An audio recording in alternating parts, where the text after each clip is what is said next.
But then this is where I'll start veering off into other spaces. I ended up going into musical theater, and I studied musical theater in Scotland, which is a long story in itself, which is where I met my now husband, which is also a long story in itself. And ended up moving back to the States because of visa stuff, and then came here through a marriage visa. So we got married and I was able to come here. Right. And so now I do a combination of quite a lot of things. So it's only this project in particular is kind of a culmination of, I think, a long time coming of sort of being like, oh, I think I'd like to try and like take the music industry seriously, or at least enter into it in a serious way, or not serious, but like in a committed way, if you know what I mean. I have released things in the past, but I think it was that proper, like, put the song through your distributor, like DistroKid or something like that, and then like literally tell people it's there. And that's like your plan. And then be like, why didn't something happen? And also it like, so I think I'm in this position now where I'm like really trying to share my music to the best ability that I possibly can, doing the best quality that I possibly can with the resources that I have at this moment, and just do the best that I can. And then also I have an agent who gets me acting auditions. And then I also have done a bit of composition work this last couple of years. And then I also have a drag queen alter ego named Queen Bayard, who I'm also releasing music. So I just do all the things. I'm just running around the place. Oh, and I also teach yoga. So I just on the side. I just patchwork quilt a life together. That's cool though. I'm a freestyle human. That's freelance. I'm a freestyle. I also do some rap. No, I'm just kidding. Some freestyle rap. Why not? Yeah. Wow. Busy. Yes. Very busy. Very busy. That's cool though. I mean, I think the good thing of the freelance lifestyle is that every day is different. You know, that's what I enjoy about it. You know, you don't want to be sat in an office doing the same shit every day. Do you? Some people do. No. Some people do. Yeah. Not exactly. for me. Yeah. So I was going to ask you about was it Queen Bayard? Yes. Is that right? So how long have you been doing that stuff for? So Queen Bayard, I have been sort of playing around with makeup and playing around with getting into drag for the last 2 years, I would say, maybe 3 years. I don't know. I feel like the lockdown happened and like someone asked me how old I am, and I literally told them I was 30, and then I was like, I think I just lied to them because like that 1 year just like didn't count. Yeah, and I kind of refused to also accept that I'm 1 year older. So it didn't happen. It wasn't a year. But So I started playing with makeup. Actually, I probably started playing with makeup ages ago, and I even thought about this sort of character that wasn't this singer, like, that kind of more. It was just something a lot more out there than what I tend to write when I sit on an acoustic guitar or a piano. Probably like diving into the more musical theater side of things which is much more dramatic and that side of things. So I started playing with drag a few years ago. We'll say 2 years just for fun. And started. I gave Queen Bayard a song called I Want to Know You, and I was like, I think this is a Queen Bayard song. And I worked with a producer in Chorlton, actually, named Matthew Garcia, who worked with quite a few people, but Elise Mason, she's someone based in the scene. He produced one of her tracks, and I was like, I really like this track, and I ended up kind of seeking him out, and we got together. I showed him a demo of that and said, like, this is what I'm going for. And then we ended up working together and making a really fun, like, synth heavy 80s vibe kind of track that, like, Yeah, it's just really fun. We've actually made another one. So that's released. I released that at the end of January. That was like Queen Bayard's first song. Okay. And then I've got another one that we produced together that we've got a master for, and it's ready to go. It's just getting the other things together and deciding on the time. But yeah. Can we, Adam? Can we pull up some of the Queen? Because oh my god, yes. When you first got sent to me, I got sent your. It's Bayard. It's really a common, yeah. Let's see what happens. Let's see what happens on the Google. Let's go. I know this is the test. Oh God, what's gonna happen? Oh no, the TikToks. That was the thing as well. There you go. You're on there. Go on images. I went on TikTok. Yeah, you can go to the images. Actually, yeah, those look pretty good. I was like, you look great in it, man. It's really. So that's the album art. Actually, nice. Yeah, that is one of the first gigs that I did. Probably not even one of the first that I did as Queen Bayard in my hometown in Golden, Colorado. Okay. In front of my mother and my family and just friends from high school. Right. My God. It was, I think, like my process of going back home personally, like I think maybe like if we tie it to maybe like sexuality or like queer identity, like has been quite like, I think the reason why I ended up so far afield in Scotland was partly because that I just needed to go somewhere completely new. Right. And so to come back, and it's been a process, you know, coming back feeling like, oh, I can actually be myself in this space and it's okay. Yeah. It's fine and people accept me. And I think just to be performing as Queen Bayard in front of like my parents in like this like speakeasy bar like in Golden, Colorado, which is like that's not really a mountain town. It's not like South Park or anything like that. It's not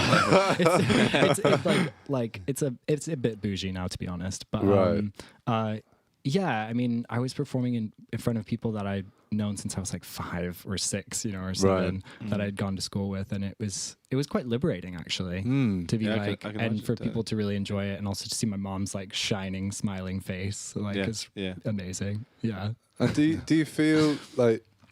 Do you feel different when you put on all the makeup? Does it sort of take you into a different? Do you feel like a different person, or is that what's the sort of thing of it? Do you know what I mean? Do you know what it is? It's I actually did a clowning course this last year. Oh right, okay. And it has a lot of similarities to that. Like, and I think because I did this clown course with like in terms of putting on a mask, essentially, you're putting on this face and you're putting on something, and at the end of the day, it's like you could maybe look in the mirror before you go and perform in someone and you'd be like, oh my God, I look fabulous, amazing. But the second you're performing in front of someone, you are yourself. You know, you can't really like tap into what you look like. Like you can't look at unless you like pick up a mirror and you're like, okay, I'm fabulous. Like I think like what happens in drag, especially, or like if you've got a mask or if you've got something, people are interacting with the mask. They're also interacting with you, with your energy. So I think what happens the more that you get into drag is that people interact with the mask, and it gives you confidence, because all of a sudden, like, you know, you'll just be like walking, forget that you have your makeup on, and people will just be coming up to you and they'll be like, yeah. And you'll be like, what? And you're like, oh, right, I've got this thing on. And it immediately makes you feel a bit more fabulous. And I think it does just like, I think, to be honest, like taking off the drag, it does that as well, because it's like the effect has happened, and all of a sudden like there's just this freedom of expression and kind of like, but it does take on a life of its own, because there's always going to be that mask that people are interacting with, and I think that's why it's different. That's why it's something else. But I think for me personally, just putting on drag and going out, it doesn't make you immediately feel like super confident. In fact, sometimes it can make you feel like quite like you might have personal fears, or you might be like, what are people going to think, or whatever. But it is the process of maybe like pushing through those fears or whatever, or and then the way that people kind of validate your existence and are kind of like, oh my God, yes, and then you just kind of find that character. Like it sort of finds itself. It becomes something in its own right. That's a combination of you and the mask, if that makes sense. Yeah. And I was going to ask you about in terms of like making the character. Is there like a very conscious thing that you're trying to build, or is it more like you put it on and, like you're saying, it over time you sort of form this identity that's a part of you? Then is it, or are you making conscious decisions to sort of be a certain way, or like talk in a certain way, or do you know what I mean? That has same thing. Like I did try and kind of sit down and think about like, where's Queen Bayard from, and like there's things that I've written down that I'm like, yeah, actually that's really fun. Like she's from like another planet, and like there's certain elements to that, because like even as a kid I did have things like that where I told other kids that I was from like another planet. Like I was just weird. I was a weird kid. So I was like, that resonates with me. But to be honest, yeah, I think it's more so the building like over time. And it's still like, I feel like Queen Bayard's still like becoming who Queen Bayard is, like with, and I say to people quite often, like Queen Bayard is kind of definitely me, a part of me, but it's also that interaction with the people. So it kind of, that character really exists and can only become more that character, or like find that character self with an audience. Similar to clowning, like you can't really clown without anyone that you're playing with. Like you have to have someone to play for and play with. So it's kind of, and I think the clown is found there, or the drag is found there, or the character or whatever. Cool. It's a combination, maybe. Yeah, that makes sense. I was gonna. How much time do you split between the two? Like, would you still see Queen Bayard as like a side project kind of thing for you, or like an extra part, or is like 50-50? I'm trying to figure out a balance. Yeah. Okay. Yeah. It must be like pretty blurred line as well at times where you don't know which way. Well, I made, so there was a lot of struggle. There was a lot of, conversations that I had with friends and family members about like these two separate things that are actually me but are separate. And I did have a moment where I was like, I'm just gonna keep one, like, it's so stupid to say like Instagram or like one social media account, but I was like, I'm just gonna keep this one and I'm gonna try and do both. But actually I think because of the way that people consume things, it just made more sense to split them up. So I had to really consciously be like, okay, this is Queen Bayard, this is Bay Bryan, and like I'm going to just commit to those.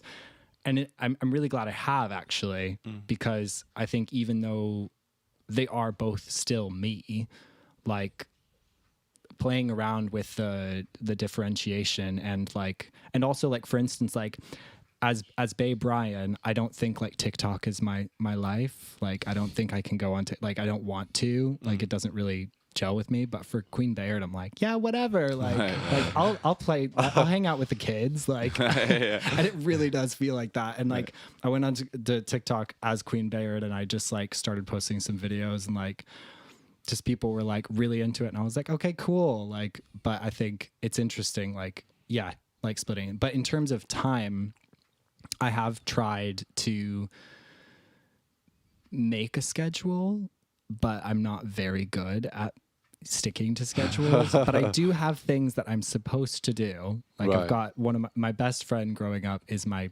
manager at this moment. And she helps me to kind of like structure my life, because I'm not very good at creating structure for myself. So I mean, technically yesterday I was supposed to get into drag and like make a TikTok video and like do that, but I didn't, sorry. So like I have like a schedule and things that I'm supposed to do, but I think as well, because I'm really focusing a lot of energy on this like Bay Bryan project, like it's okay that like certain elements of that Queen Bayard stuff can kind of like be maybe a little bit less intense, and I'm not pushing any single or anything for Queen Bayard at this moment, so I can kind of I'm just making it up as I go, to be honest. That's fine, man. That's really what's happening between that's what those we're all two. doing, man. Yeah. It's true. Everyone pretends to be like this professional person, and like I'm a videographer, and like the amount of shoots that I've been on recently where like I've been like in charge and people have been asking me what to do. I'm like, I don't have a fucking clue what to do. Like, I'm not trained in this stuff. Do you know what I mean? Yeah, I just think it's hilarious that you can put on this kind of people can think that you're something. Do you know what I mean? Yeah, And yeah. but I think, to be honest, I think 95% of the freelancers about there, they're just making it up as they go along, and then you just put on this front of like, but that's fine. I own this shit. There's not anything else to do. And people believe it, man. Yeah, exactly. You just tell them the story, Yeah. and then it's, you know, it's true. Yeah. So there's nothing wrong with Just that. confidence in it. Like I could come down as a professional guitar, like trained guitarist, and like I've made it my living and everything like that. But you know, even today in today's rehearsal, I'm just like trying to and like I'm like, no, it sounds right. You know, Love that. When you take away the labels from it, you know, it's like professional videographer Brad Ingham. When you take away all these like labels and all these like the portfolio and all that sort of stuff, there's a guy who's just trying stuff and seeing what sticks. You know, and the same with Well, that's songwriting true, as well. Songwriting is a massive one for that, isn't it? Literally just being like, Yeah, absolutely.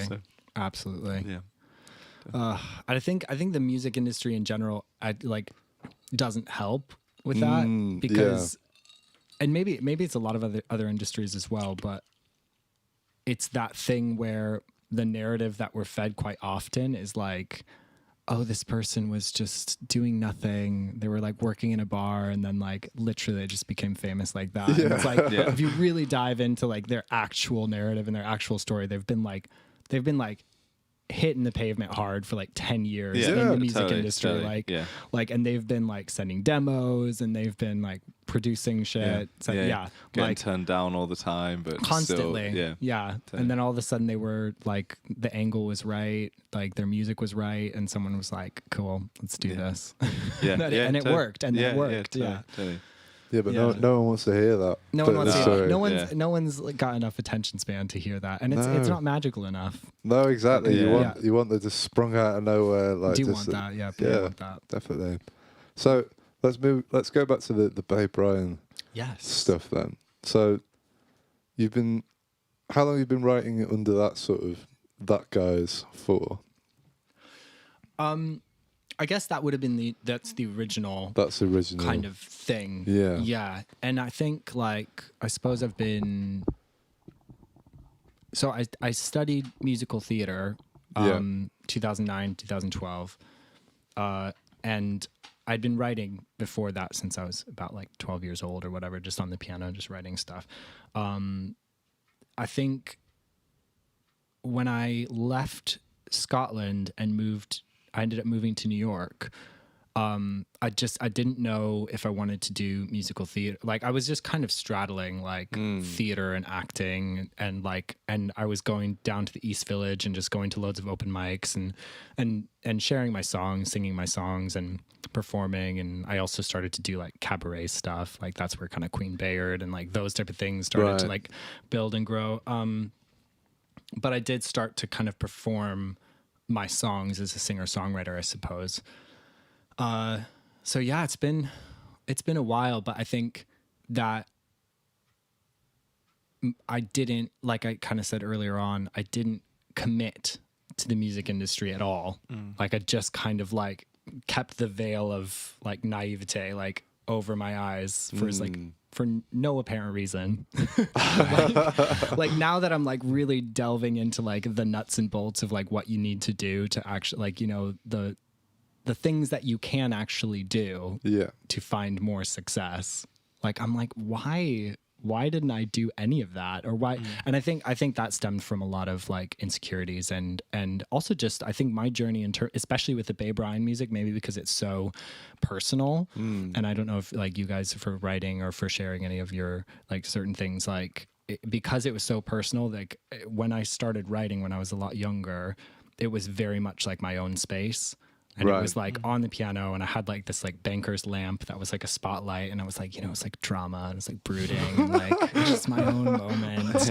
And like, and I think the process of going from that to actually sharing it with people was like, you know, it'd be like one person at a time. It'd be like my best friend. It'd be like, I have this song and I would like share that. And so like to go like, especially with that music and this music, it's been a long process to actually be like, I'm excited to share or to like even like, engage with people who like that music rather than just be like, and like run away kind Yeah. of thing. Do you know what I mean? Like, and now I'm actually like, when people say like, oh, I really like your songs, I'm like, great, join my mailing list.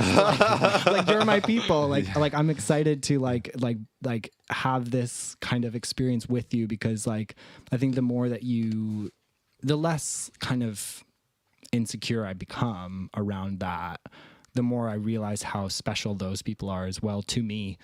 You know what I mean? Like, not everyone likes your music. Not everyone likes what you do. No, definitely. So when you find those people, you realize you're not only creating for yourself, but you are kind of creating for that pool. Yeah, totally. And that's what you're doing. So like, it's been a long process. Yeah, of course. I was going to sort of ask you a bit about your writing process. Do you have a particular way of doing things, or is it different for each one?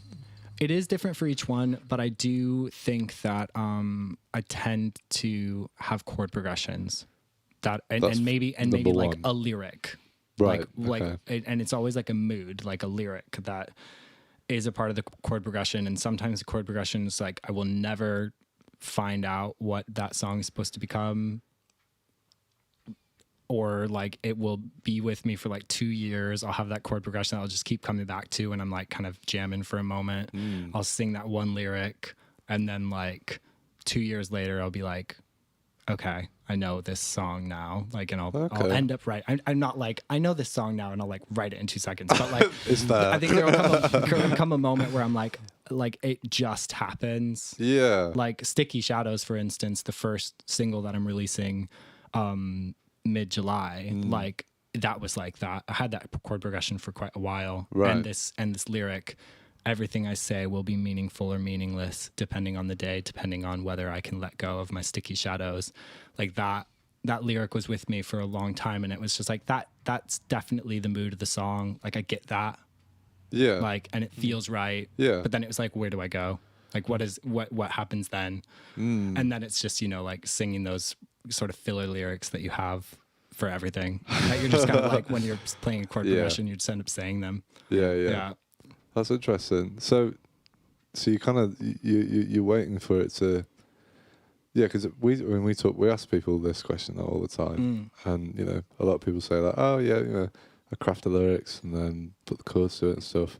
And then obviously everyone always says there's the songs where they just come out out of nowhere. But there's other people that like they grind on they'll have that thing and they'll grind on it until it's something. So I think that's interesting that you're waiting for that moment for the lightning to strike. Do you know what I mean? I think that's quite, because sometimes I think it's so easy to try and force something onto something. Do you know what I mean? And it never really becomes what you envisaged it to be. That's interesting. Don't get me wrong. Like, I mean, there's I think when the occasion calls for it, and I'm like, right, I need to sit down and write this song. Yeah. Like, I need to get to the bottom of this. I think you tapped into something in terms of like waiting for inspiration to strike. Yeah, like there'll be moments where I'll pick up the guitar because I want to play the guitar for a moment, and then I'll be over it in like 20 minutes, and so like I won't write anything. But like if there's a time where I'm like, right, I have this song, I really need to figure out what this is. Like I've got my lyrics like crossed out, writing new ones, cross out, writing new ones, like the same lyric over and over again in different ways. Like and it I can get into that place as well, where I'm actually getting really, really particular and then walking away, coming back, walking. But I think that tends to happen when I feel like for some reason, whatever reason, I have a goal. And I'm like, and I maybe I've figured out what the actual like journey of the song the purpose is. Of it. And I'm like, got it. Like I can do this. It's just about like getting all the pieces together, figuring it out. So do you end up becoming quite like autobiographical? If that's the word, almost, with that kind of thing. So it's like more like documenting life, or just sort of like day to day. It's like things that happen to you, and you're like, okay, that needs to become a song. Just like, like good situations or bad situations, but like kind of going through life, like wanting to document it and kind of wanting to express your experiences. Would you say that's like you're out with a friend and a situation happens? You're like, okay, this needs to come out. People need to hear about this in a song. Do you know what's funny? I don't think my songs come from like experiences, Okay. like Yeah. as in like, oh, I went to, you know, like Scotland and I've got to describe that journey. I think they all probably come from an emotional place, and then Yeah. like, and a sort of fantastical, like non, Yeah. like it has to do with me, but doesn't have to do with like any. Hello. Someone beeping the horn outside. Yeah, it's definitely like I think it's an internal thing that drives a song for me. It's like, and I think for this has always been maybe why I sit at the piano or why I like sit at a guitar usually comes from a place of like inner turmoil maybe, and like the song itself is like usually takes me from one place to another, and it's usually that like cathartic thing that I need to like get me from one headspace to another. Okay. And then like the songs that I've written that are quite journey led or story based are like nothing to do with me, but probably to do with me like emotionally or Yeah. like on an emotional level, but they have like a fantastical kind of like, it's like a ballad, like a story about something else. And it's usually like drama and like love and like, Yeah. high stakes or something. Yeah. Right. Yeah. But yeah. It's interesting, isn't it? How Yeah, it's people, really- why people write and what people write about. Like, I think I love songwriters that write like very topical political songs. Like, I think that's amazing. Like, you can take those, like what is happening today, put it in a song. Like, I think that's amazing. I don't think I write like that at yeah. all. Yeah, Yeah. and I can imagine a lot of artists probably end up doing that once they have a bit more of a platform as well. I feel like it's quite hard, like in terms of writing really topically, writing about like current issues in the world and stuff. When if you try and do that really early on in your career, and not to say that you necessarily are, but for a lot of people, if they're kind of at the starting point, it seems a bit strange. I think it's more like something that people, once they have like a really big audience, they're like, right, I can turn to topical stuff now because I have that kind of scope. Whereas I imagine most people probably start off writing a little bit more personal, and like you said, it's more like just a kind of cathartic thing of whatever's going on.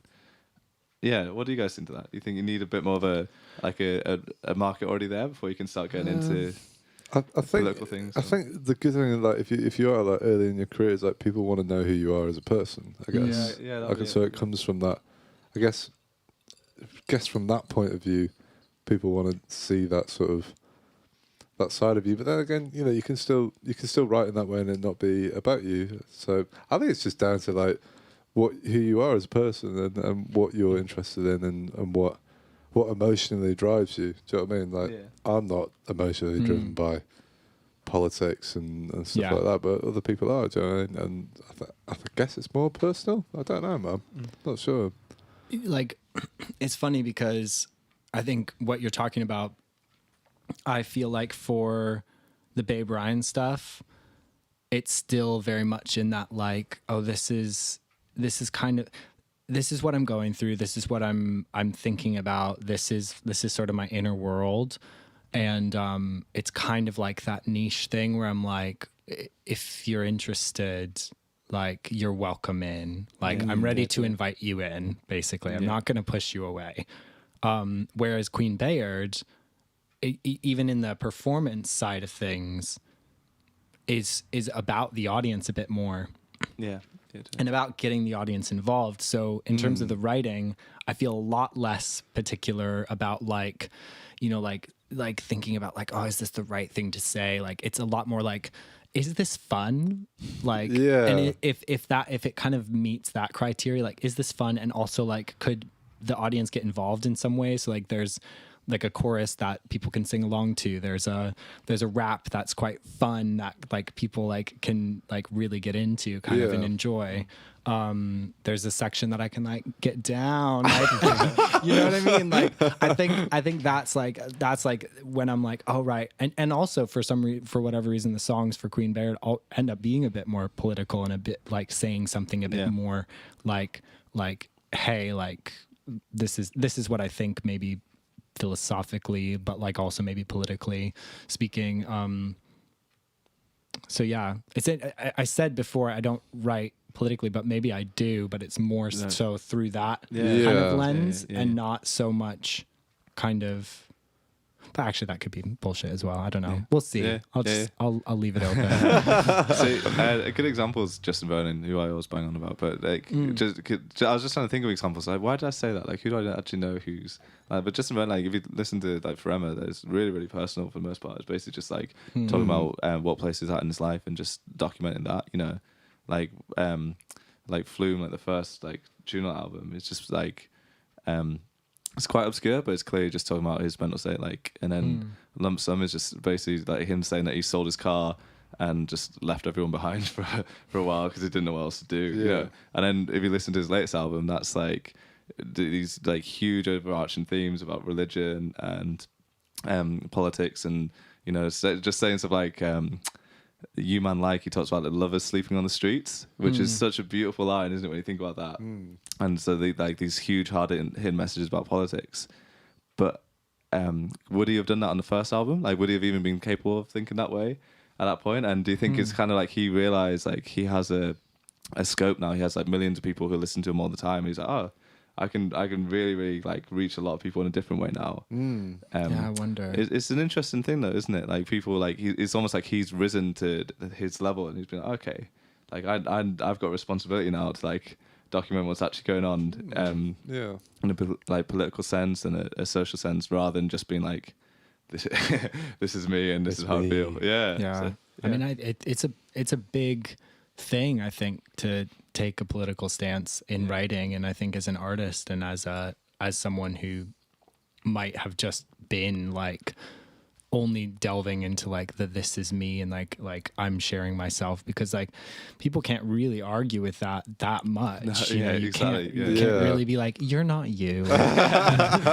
So but like I feel like there probably is that thing when you get to a certain level of kind of fame or platform that maybe you think about those things, but you definitely, I mean, I feel like you can see it in someone's eyes if they don't have that like confidence, or they don't exactly believe what they are saying they believe in.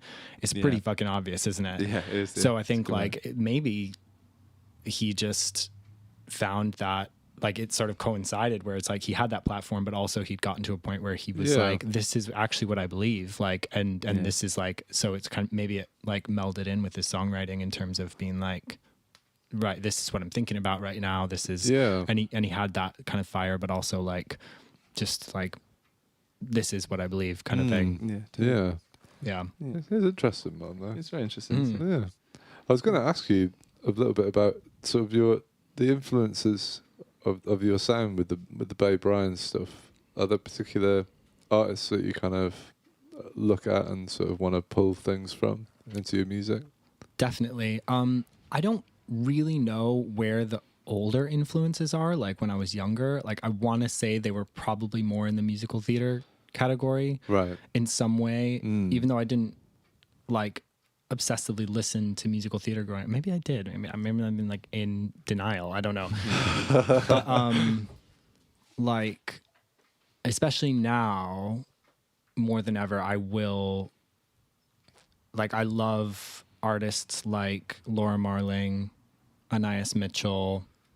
I recently, like in the last 6 years, was introduced to Nick Drake, Pink Moon album. Yeah, Matt's all about that. Yeah, right? Yeah, like, but funnily enough, like I couldn't tell you what lyric Nick Drake ever says. Like, it's kind of not important to me. Like, I probably wouldn't even like pull up the lyrics, and they're probably very meaningful. Oh, they're beautiful. But like to me, it's the vibe and it's the feeling. And I think actually, like with a lot of music, funny enough, like I spend a lot of time on lyrics because they are meaningful to me, but like very often I don't really delve into people's lyrics very much. Like I just like, it's the whole kind of package, the whole thing of sound. And like, and I think for me, vocal is very like informative in terms of maybe the vibe and the feeling. Like also recently was introduced to Jeff Buckley like in the last 5 years. Yeah.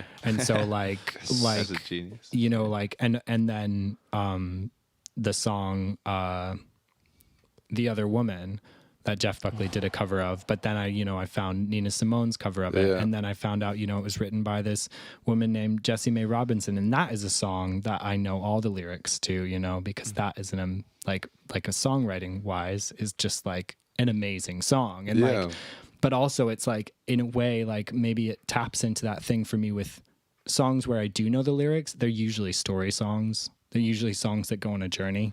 Okay. Do you know what I mean? Yeah. And that song in itself, it's like, it's tapping into a, like what the character like is going through in terms of feeling like they are the other person who's never going to find like that consistent like relationship or love.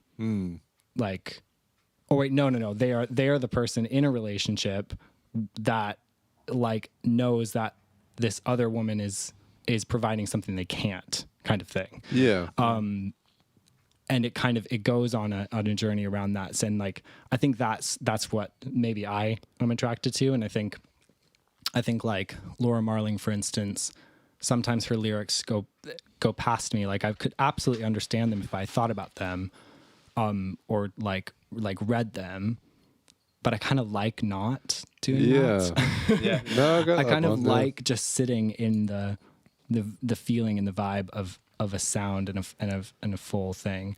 And then Anais Mitchell, I don't know if you guys are familiar with Anais Mitchell, but you should definitely check out an album called Young Man in America.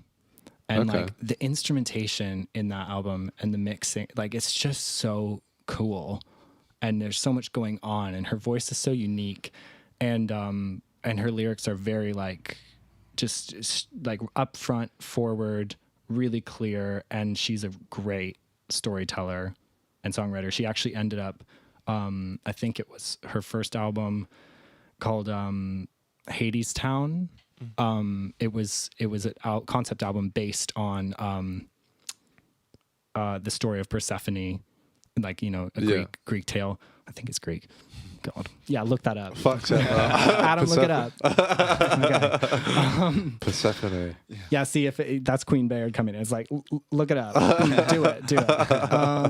But like, yeah, like that transferred to like have a workshop in New York as a new musical, and is now on Broadway, and I think maybe has transferred to the West End. So I think maybe something about that as well. I resonate with things that are quite theatrical, and like for her writing is quite theatrical, and it's obviously transformed or like made its way into theater.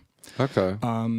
And then recently as well, I love so many different artists, but I love artists like Tank and the Bangas.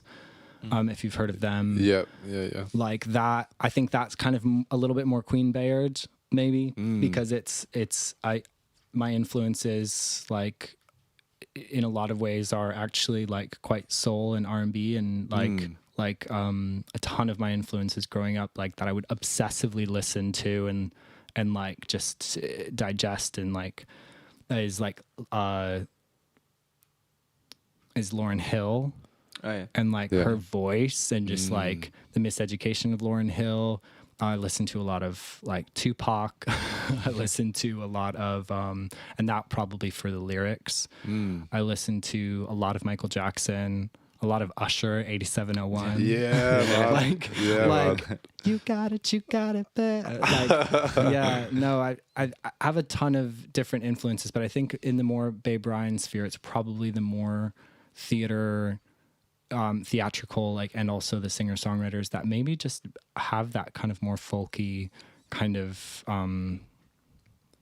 vibe. Something about the vibe. It just attracts me, and it's very truthful to me as well.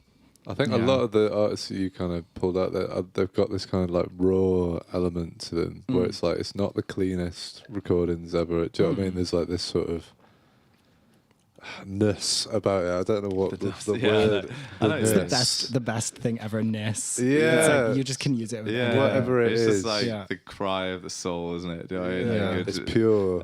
So yeah, I know what you mean. It's something about like recordings that are just really dusty and and I don't know. It's like more real. That's a terrible way of putting it, but like you get a more real connection from it. It's like that. It's like no one's trying to hide anything from you in terms of like how the record actually sounds. Well, that Nick Drake album, like that Pink Moon album, is very like that. Like you could go in any direction with the mixing on that. You could be so much cleaner with like that. You could probably have the guitars be a bit more in tune, but it doesn't matter. Like that's matter. The vibe of it, like 100%, and it feels so right for what it is, like everything about it. Yeah, totally. Have you heard 5 Leaves Left by Nick Drake as well? That's I haven't. An early album. It's the one with Riverman on it, which most people know Riverman, but it's just unbelievable, man. It's a similar thing, but like you can just hear like every like kind of weird word he sings, you know, just like his pronunciation and like breathiness and like whether things are in tune or not, and like weird little piano fills and stuff. Like, there's that everywhere, like dotted across the whole thing. But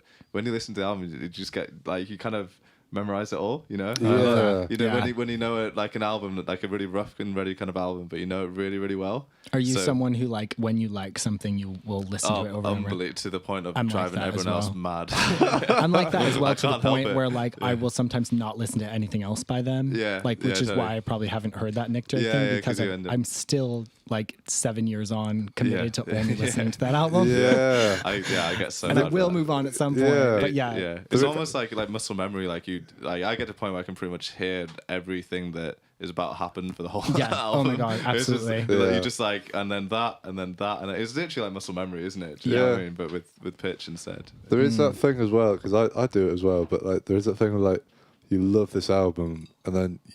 Well, for me, anyways, like you don't want to move on to the next one in case it's not as good, and it ruins the image of that, that artist. Absolutely. Do you know what I mean? I definitely get a bit of that sort of fear. Definitely. I get that with new albums, like new releases as well by artists you love. You know, there's like a Jeff Buckley like unheard tracks thing that came out tomorrow. I'd be like, oh, should I? I probably would, but then it's a risky game, isn't it? Yeah. Like you guys are familiar with Alanis Morissette's like Jagged Little Pill album. No, you should absolutely listen to that album. What tracks are on? Can we pull that up? I mean, but it's so old. I mean, it's like 1990s maybe, but like you should listen to that just for, you know, that same kind of vibe check, kind of listening through to something. Like it is one of the best albums out there. Like it's up there with all that. And there's your track list. Do I know are any of these like the clear, like I'd know the singles of I don't even know. Maybe you've got like to know you ought to know, surely. What did you say, Adam? You've got to know you ought to know. You ought to know. Yeah, no, you will know one of these songs, but like it is one of those ones you should absolutely listen to from start to finish.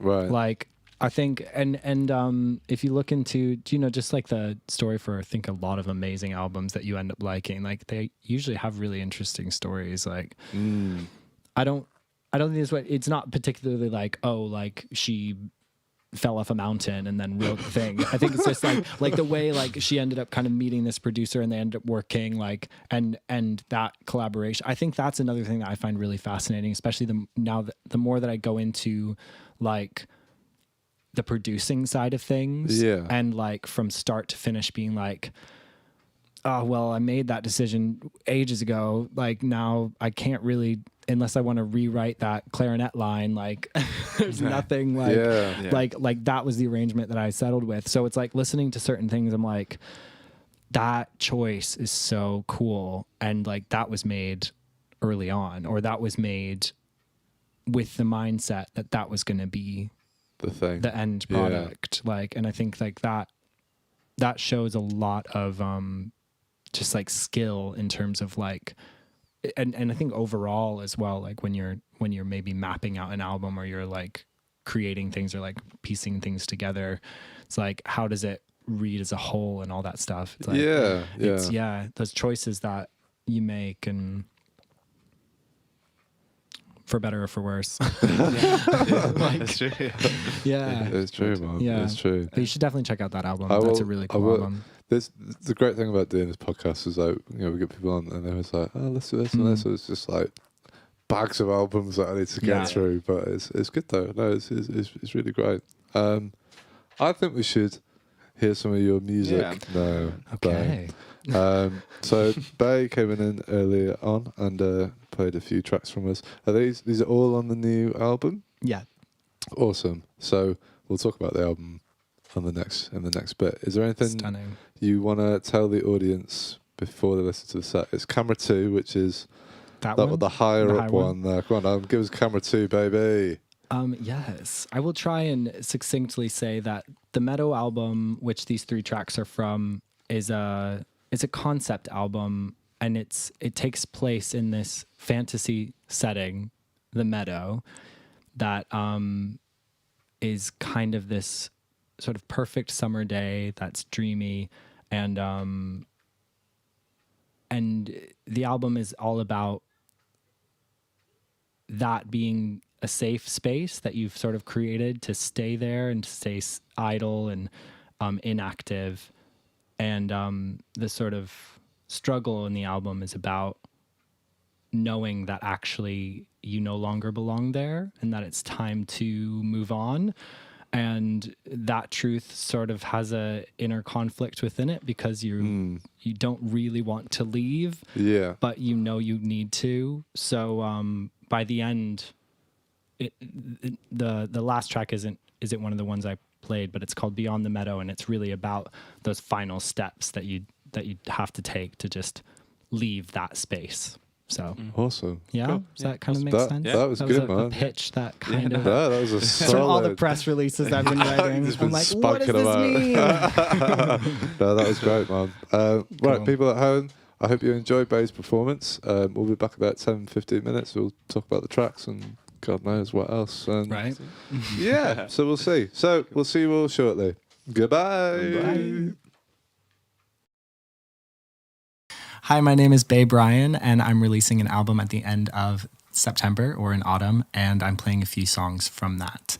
This first one is called Sticky Shadows, which I'm actually releasing on July 16th. So hope you enjoy.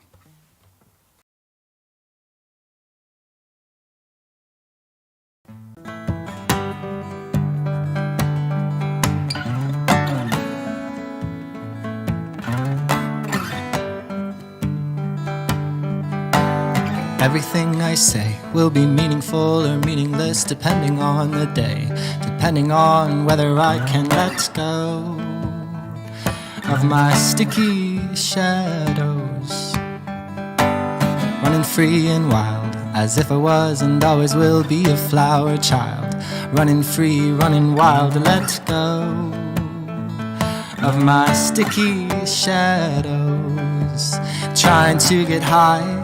Higher than life, higher than wrong, higher than right, higher than low, higher than high, higher than all those sticky shadows. Said, oh my, will I live within this meadow till I die, or will I learn to go where the wind blows? Leave these sticky shadows. Said, oh my, if it were I were a bird, I'd fly out high, out above and out beyond the boundary line of this sticky meadow of mine, trying to get high, higher than life, higher than wrong, higher than right, higher than low, higher than high, higher than all those sticky shadows.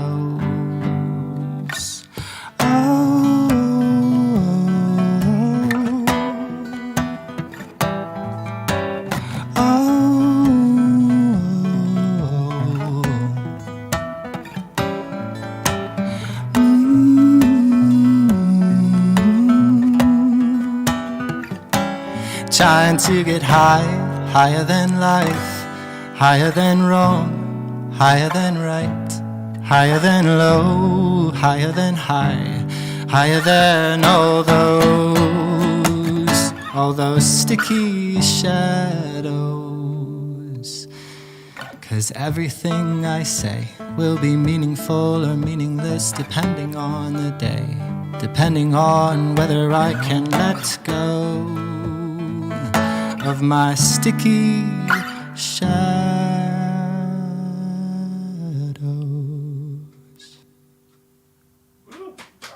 Thank you. Whew.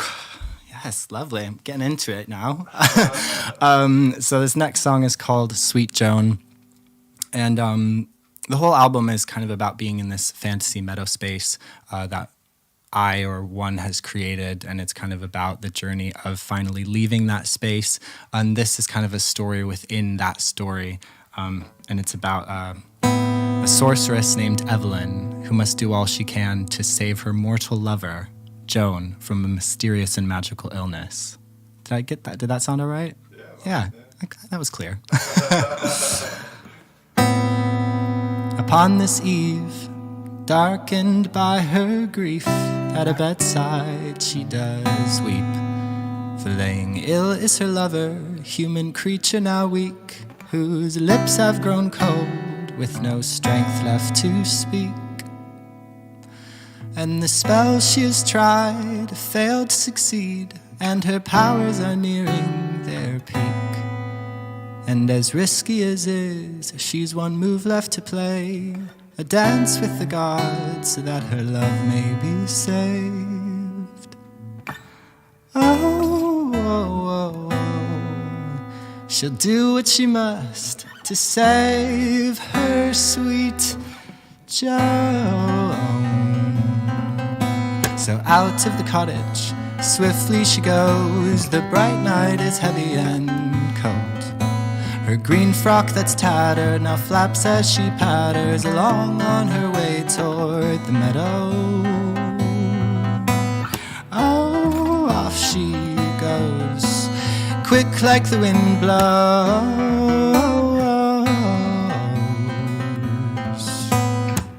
through the trees escaping the light of a full moonlit night and star-peppered sky.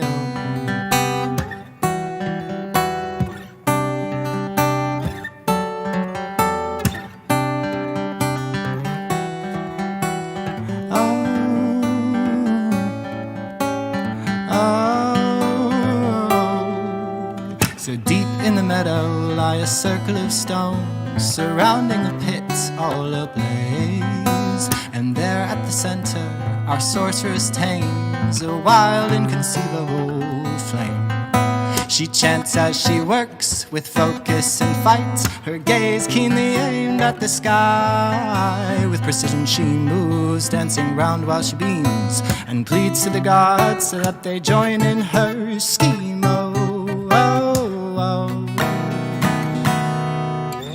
Oh, oh my God, she screams, lend me your aid to save my sweet Joan. Oh, I do know what risks I am taking to save my sweet love.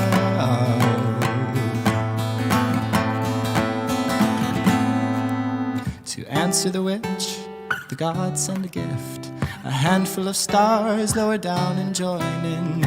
Oh, what a sight, this coven of lights, all rotating round this fire, burning white. Oh, we sing for you, my sweet Joan. We dance for you, my sweet Joan.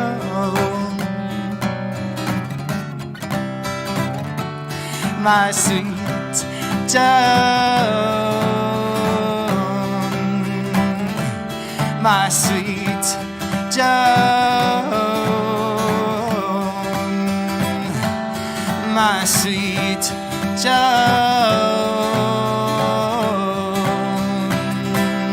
my sweet Joan, my Joan. We insist this fatal illness now fly, but by conjuring this magic I may die. And oh, I always said that you'd be the death of me, but neither you nor I will be leaving tonight. No, my love, my soul, don't go. For I'd rather die than live a life alone without you. Oh, always said that you'd be the death of me, but neither you nor I will be leaving tonight.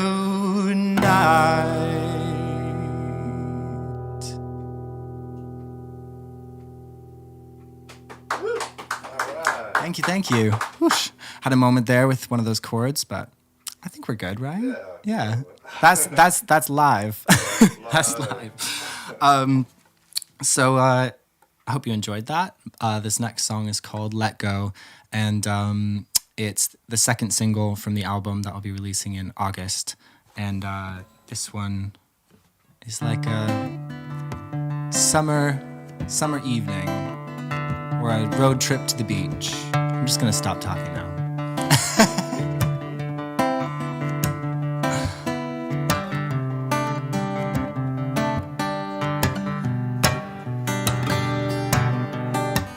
Let go of this lush dream, so mild and inviting.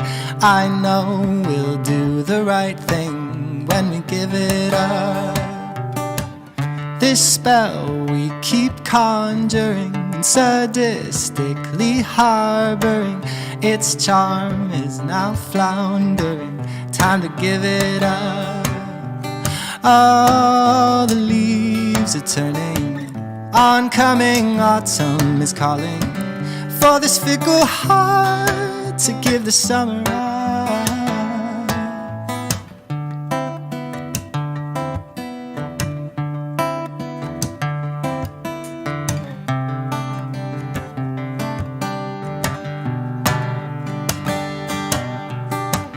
Take in these surroundings, peaceful yet confounding, with no real sense of belonging. Time to give them up. So be brave and be bold, love, when you go beyond the meadow, for there's more than just sticky shadows out there in the wood. All the leaves are turning, oncoming autumn is calling for this fickle heart to give the summer up. Old winter will be looming there where the blue will be blooming, and this fickle heart will try to find another start.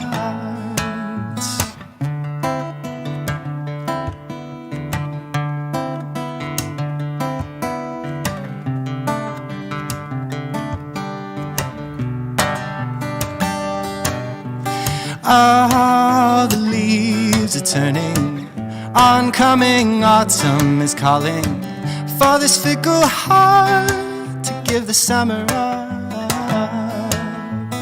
Old winter will be looming there where the blue will be blooming, and this fickle heart will try to find another start. And this fickle heart will try to find another start. Oh, this fickle heart will try to find another start. Oh, oh, oh, oh, oh,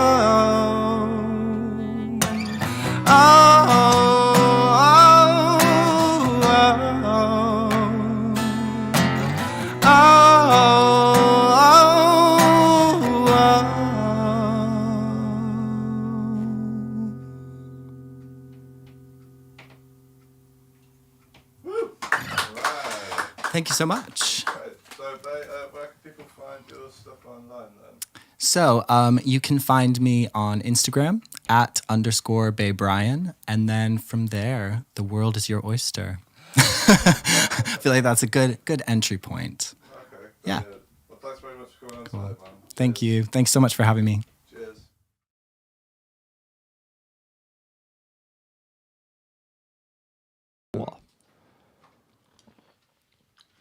Hello and welcome back to episode 28 of the Kicking Back podcast. We're just in the middle of talking about Bay's hometown, Colorado. Yes. Hometown. Hometown. Home state.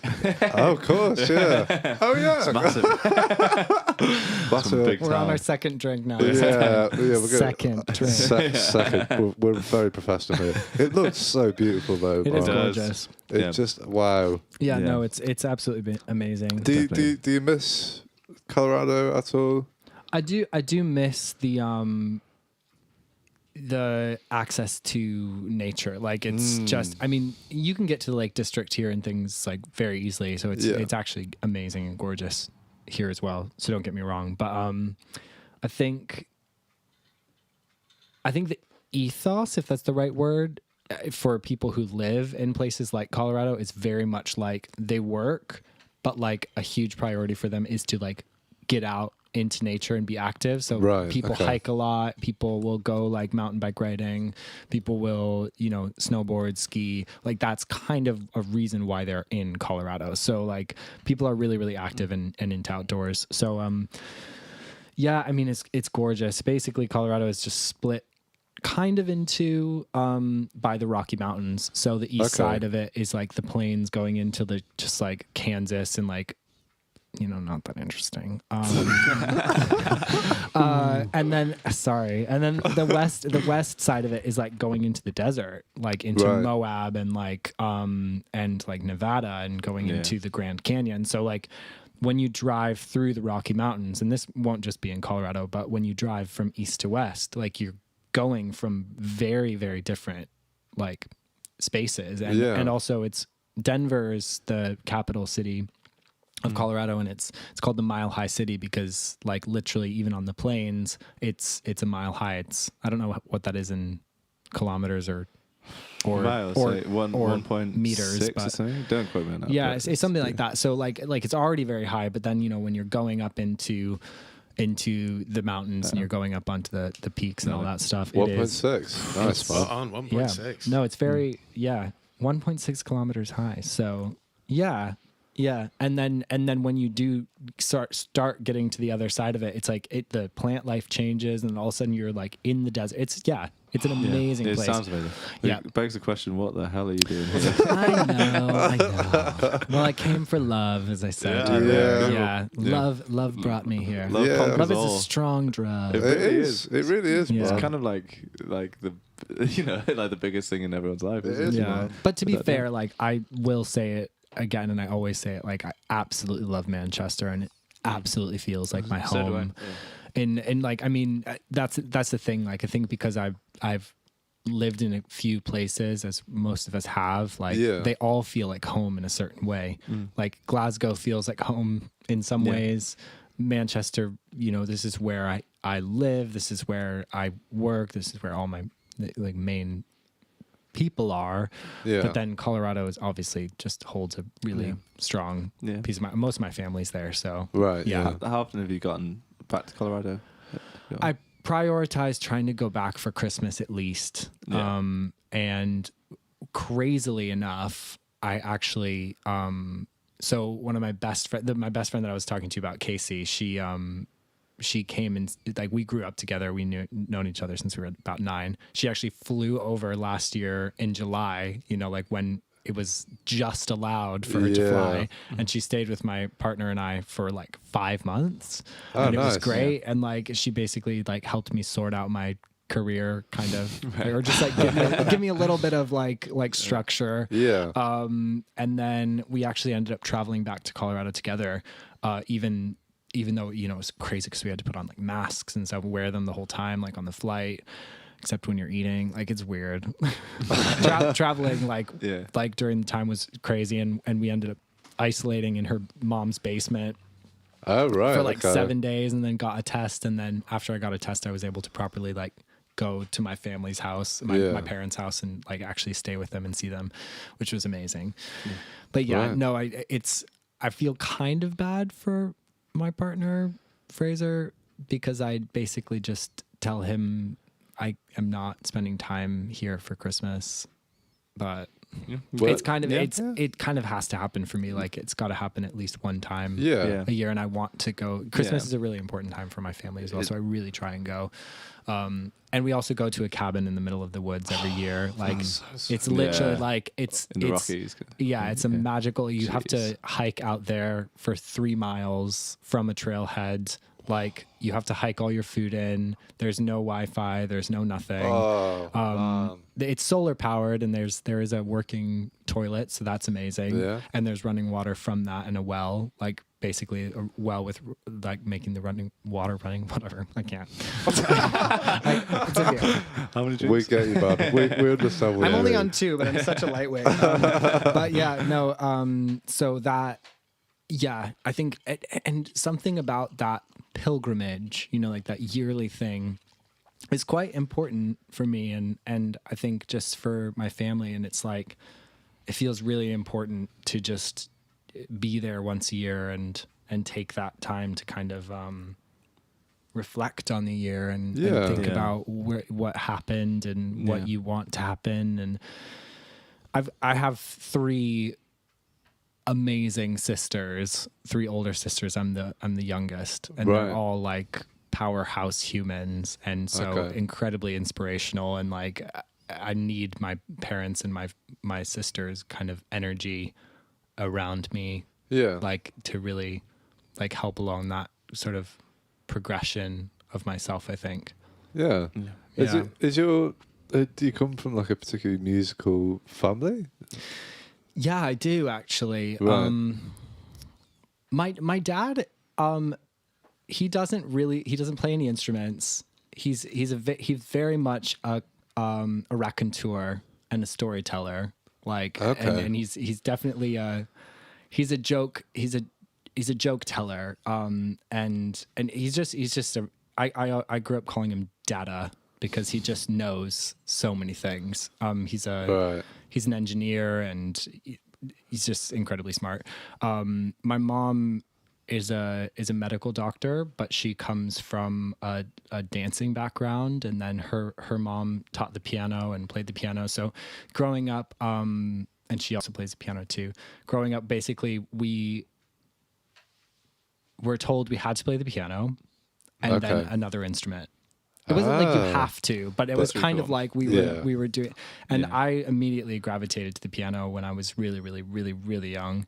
And then I also played the guitar. And but yeah, we had a total Von Trapp family vibe at one point. Like for my mom's 50th birthday party, we sang and like played like.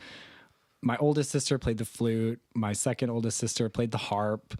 My third oldest sister played the violin, and then I was on the guitar, and we were like singing, like, you know, it was mental. That sounds great. Yeah, though. it was totally like that. But yeah, my family's kind of like that. Yeah. Yeah. I love that. So I didn't have that kind of musical family. Right, yeah. My parents love music, and my brother loves music too. But no one, I was the only one who started playing an instrument. To be fair, So last Christmas was the first time I ever had that kind of Von Trapp like thing, like you were talking Amazing. about. Just like me and my parents just wasted, just like I was on guitar. We just spent the whole Christmas, the actual night of Christmas, just playing like Neil Young songs and stuff, and everyone nice. Eva Cassidy, everyone just belting. So it's so nice to get back to that. You know, I love that. Yeah, it's beautiful. Can't be it. So I was going to like sort of. I guess your parents are quite a musical influence on you. Was there any stuff that they listened to that you sort of gravitated towards at a young age, or stuff that they'd have on in the house, and you were like, I'm always kind of interested in the origins of totally. music. Totally. You know what I mean? Oh my God. I don't know, actually. Funnily enough, I don't think it probably did to certain. I feel like maybe it was the musicals. Maybe it was like I remember Chitty Chitty Bang Bang. Classic. Like, huh? you know, like musical films like that. I think that were something that all my family could share in. So things like that, I think I would say inspired maybe my love of musical theater, or maybe that kind of way of like a story through song. Okay.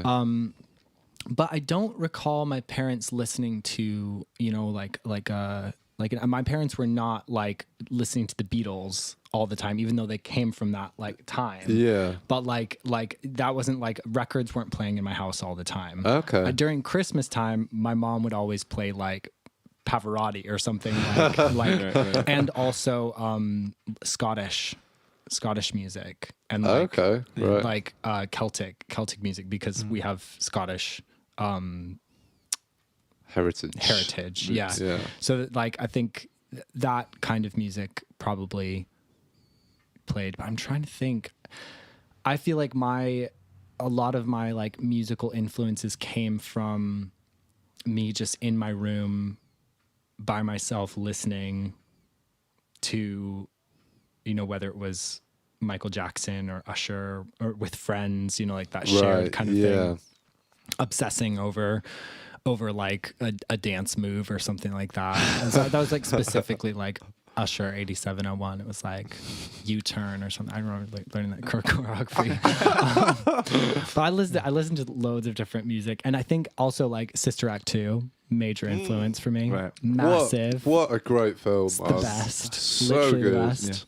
Yeah. And Amazing. rewatched it with Casey, who I mentioned earlier. Right. Like rewatched it. I mean, we watch it like literally every year just to Right. like, you know, Right. test just to see if it's still good, and it's It's still always good. good. Yeah. It's a classic one. Yeah. It's a classic. Yeah. Yeah, but I don't know, like in terms of musical influences, I like from my parents, I'm sure that like a lot of like I got influences from them, but you know, I listened to a lot of kind of singer-songwriters and people talking about like, you know, their parents like owned a sound recording studio or something, or like their dad was like basically pushing Bob Dylan onto them, and that's like they're inspired from that thing, but I didn't have that really at all. Okay. Interesting. Yeah. Do you remember the first album that you bought, if there was one? I actually think it wasn't one that I bought. It was, well, I have 3 older sisters, so I had a lot of CDs around. So maybe that's a musical influence. You know, Yeah. like Tupac, my oldest sister, you know, she had a phase. She's the oldest. She had to like, you know, have a proper teenage phase for all of Yeah, us. of You know, course. she's got to carry that baton. Yeah. Right? Yeah. So she had like, you know, Tupac and like No Doubt and like, you know, just things that like, so I think that kind of music I definitely heard a lot. I heard like Blink-182. I heard a lot of that inspiration and influence. What were we talking about? I was just saying the first album that you... Right. Cool. Brilliant. It was either Michael Jackson Bad or Classic. Alanis Morissette Jagged Little Pill. Okay. Which is probably Yeah, why it's still very. But Yeah, honestly, it is a really good. Yeah, I will know check it still, out, It is man. It still I resonates will. with you now, though. As well. What's that? Just the fact it still resonates with you now. Like, Oh my God, it's yeah. just such a And cool thing. Isn't it? I mean, I listen to it all the time randomly, like, and Yeah. it's not that one that you listen back to and be like, why did I like that? No, it's like Yeah. this is actually a really good album, Yeah. and that was like an album that one of my sisters had, and I was like obsessed. Cool. That's Yeah. cool, man. I was gonna ask about like kind of discovering your sexuality and things like that. I don't know whether it's something you really want to go into detail with. I but, don't mind. I don't mind at all. So with like gay artists, was that something you like gravitated towards, and was there anyone in particular that kind of stood out for you? And was like musically, did that like kind of resonate with you as well from particular people? Actually, I would say no. Like, and maybe that was because there was a sense of aversion from either accepting that was a part of me. So I didn't, you know, I know a lot of queer people who latched on to art, not latched on like in a bad way. It was just like, but they held on to icons that had more queerness to them, like David Bowie or like you know, Hedwig and the Angry Inch, like that kind of musical or like that type of thing. But I think for me, I actually turned away from that, whether it was conscious or subconscious. And, you yeah, I don't know. I think it's only later on now that I'm like, oh my God, they're amazing. You know, like they're so fabulous. They're so cool. Yeah. And I also had a really stupid complex growing up where it was like, if anyone said something was cool and that I should check it out, I would be like, no. Yeah. No, And we all I'm did so it, annoyed. I'm so annoyed at myself. I had that until like a couple of years ago. I know, and I still catch myself doing it sometimes. Like, oh my Yeah. God, get your shit together and stop being a dick. Like that's totally. and I like and because of that, like I think I didn't go to like any concerts growing up. I didn't go to any concerts, and I'm just like, I'm annoyed at myself. Yeah. And yeah. it's also hilarious that this is what I'm doing now, and I've been to probably less concerts than anyone in this room. Probably, but like, I mean, I have recently, obviously, but Yeah. yeah, no, it's interesting, and I think there's something to do with that sort of like aversion of like being like, obviously this is really important to me. Obviously this is something that like I resonate with, or like so like I will avoid that. Mm-hmm. Do you know what I mean? Yeah, like yeah, maybe totally. that like, you know, that queer or like gay like artists or icons or whatever, I will avoid going in that direction. I will, whether it's conscious, like exactly like so. Yeah, it's interesting. Yeah, it's really interesting. Yeah. I love how we all like, as soon as you said like someone said something's cool and you want to go like Oh my God. I'll ignore that. I've had that with so many artists, man, and then I end up discovering them like 3 years later when they're maybe not quite as cool anymore. And I'm like, oh no, I get it. Because you want to own it. You want to own it. You want to own it, and if everyone owns it and everyone's talking about it, then it feels like you can't have that same kind of grasp, you know. And do you think that kind of drove you towards like kind of more niche or like more obscure kind of artists and things like that? Because I definitely had that, man. Like I was listening to artists where they had like less than 1,000 views on YouTube, you know, on like all that, and I'd be like, boom, this is like this trying is to be now cool, mine. man. Yeah, exactly. That's awesome. What's funny is I know, like, I feel like it led me to like Lauryn Hill, Miseducation of Lauryn Hill, or like, or just like straight up pop, like, like hearing that, listening to that music, like, yeah, like, I feel like I completely avoided even like going into the niche side of things. What? Yeah, I don't even know why. Yeah, it's so weird. I know it's so weird why we do these things. It's just ego, isn't it? I think, it is. It's musical ego. But then it can work in the other way. Yeah. If you get past the ego side of it, then it does just mean you've discovered some beautiful music that you wouldn't have otherwise. Yeah. But it's quite funny that the balance between whether is it an ego thing, and especially the other way. So if a really mainstream song comes out that everyone's talking about, do you have a different opinion on it because of the fact it's mainstream? Like the fact that like it's got billions of players on Spotify, does that make you want to like it less to prove a point? I definitely do that, man. I definitely do that. Like, That's what I'm asking. prime example is what's that? Leave the Door Open, that Bruno Mars, the new Bruno Mars tune. Yeah, I'll that's about- leave the door What's it called? open. I don't can't know remember that what it's song. I don't even know that. Open. So the video is awesome for Is it. it good? It's beautiful. But like I know I've watched There it. is. We can play a little bit of it, can't we, Adam? Go on, let's put a little bit on. You'll just see what I mean. It's great, like 60s kind of studio. Will they be vibe. able to hear it? They won't be able to hear it, but they'll be able to see I'll it. explain it. Yeah. What's happening? Yeah. There's a. I mean, it's I actually don't know what that is. so they're like kind of in a recording studio, Yeah. 60s kind of vibe. Oh, that is And fun. it's, do you know Anderson .Paak? Oh, he's amazing. See, right, so all this So kind of synchronized dancing, all this sort of stuff. Oh, nice. But I love Anderson .Paak. Yeah. I love. Have you heard any of Anderson .Paak No, stuff? I haven't actually. Watch his NPR, man. There's a do you know NPR Tiny Desk. Do you know who else's NPR Tiny Desk? Just going back to them, Go Tank on. and the Bangas. Have you seen that I've NPR not Tiny seen that. Desk? No. That is amazing as well. Okay. Check that one out. Sweet. Okay. But yeah, I remember watching this video and I purposely didn't want to like it because it was like the new big Bruno Mars Exactly. hit. Yeah. But then it gets you, man. Yeah, I know. It's so great. You have to know. You have to be able to check yourself to be like, is any part of me trying to add anything to this which isn't already there? You know, what I mean? Yeah. Like, Absolutely. am I trying to look for faults in it? Am I trying to big it up for whatever reason, or can I just purely take it like from a totally neutral standpoint? It's a hard thing to do. We all add stuff. Even when you meet someone day to day, you always add a kind of a narrative to who you think they are. You don't know. How the hell would you know? So true, man. Yeah. It's a you have to catch it though, don't you? Also, I think the more you kind of like give into that energy of being like, I know so much about this thing, so I'm going to like analyze it to this point. It's like it's actually quite exhausting for yourself. Yeah. And Yeah. like Yeah. you end up turning towards yourself and be like, oh, shut up. Like, like just like listen to it. Like, I think because, I've got into more like the producing side of the music, like where I would be like, if something was popular, I'd be like, I'm not going to listen to it. I'm going to find a reason why I don't like it.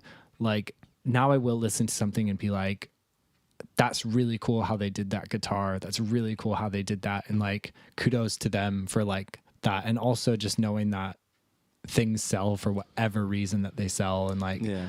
Yeah. I don't know, for instance, like, you know, that, what is her name? Oh my God.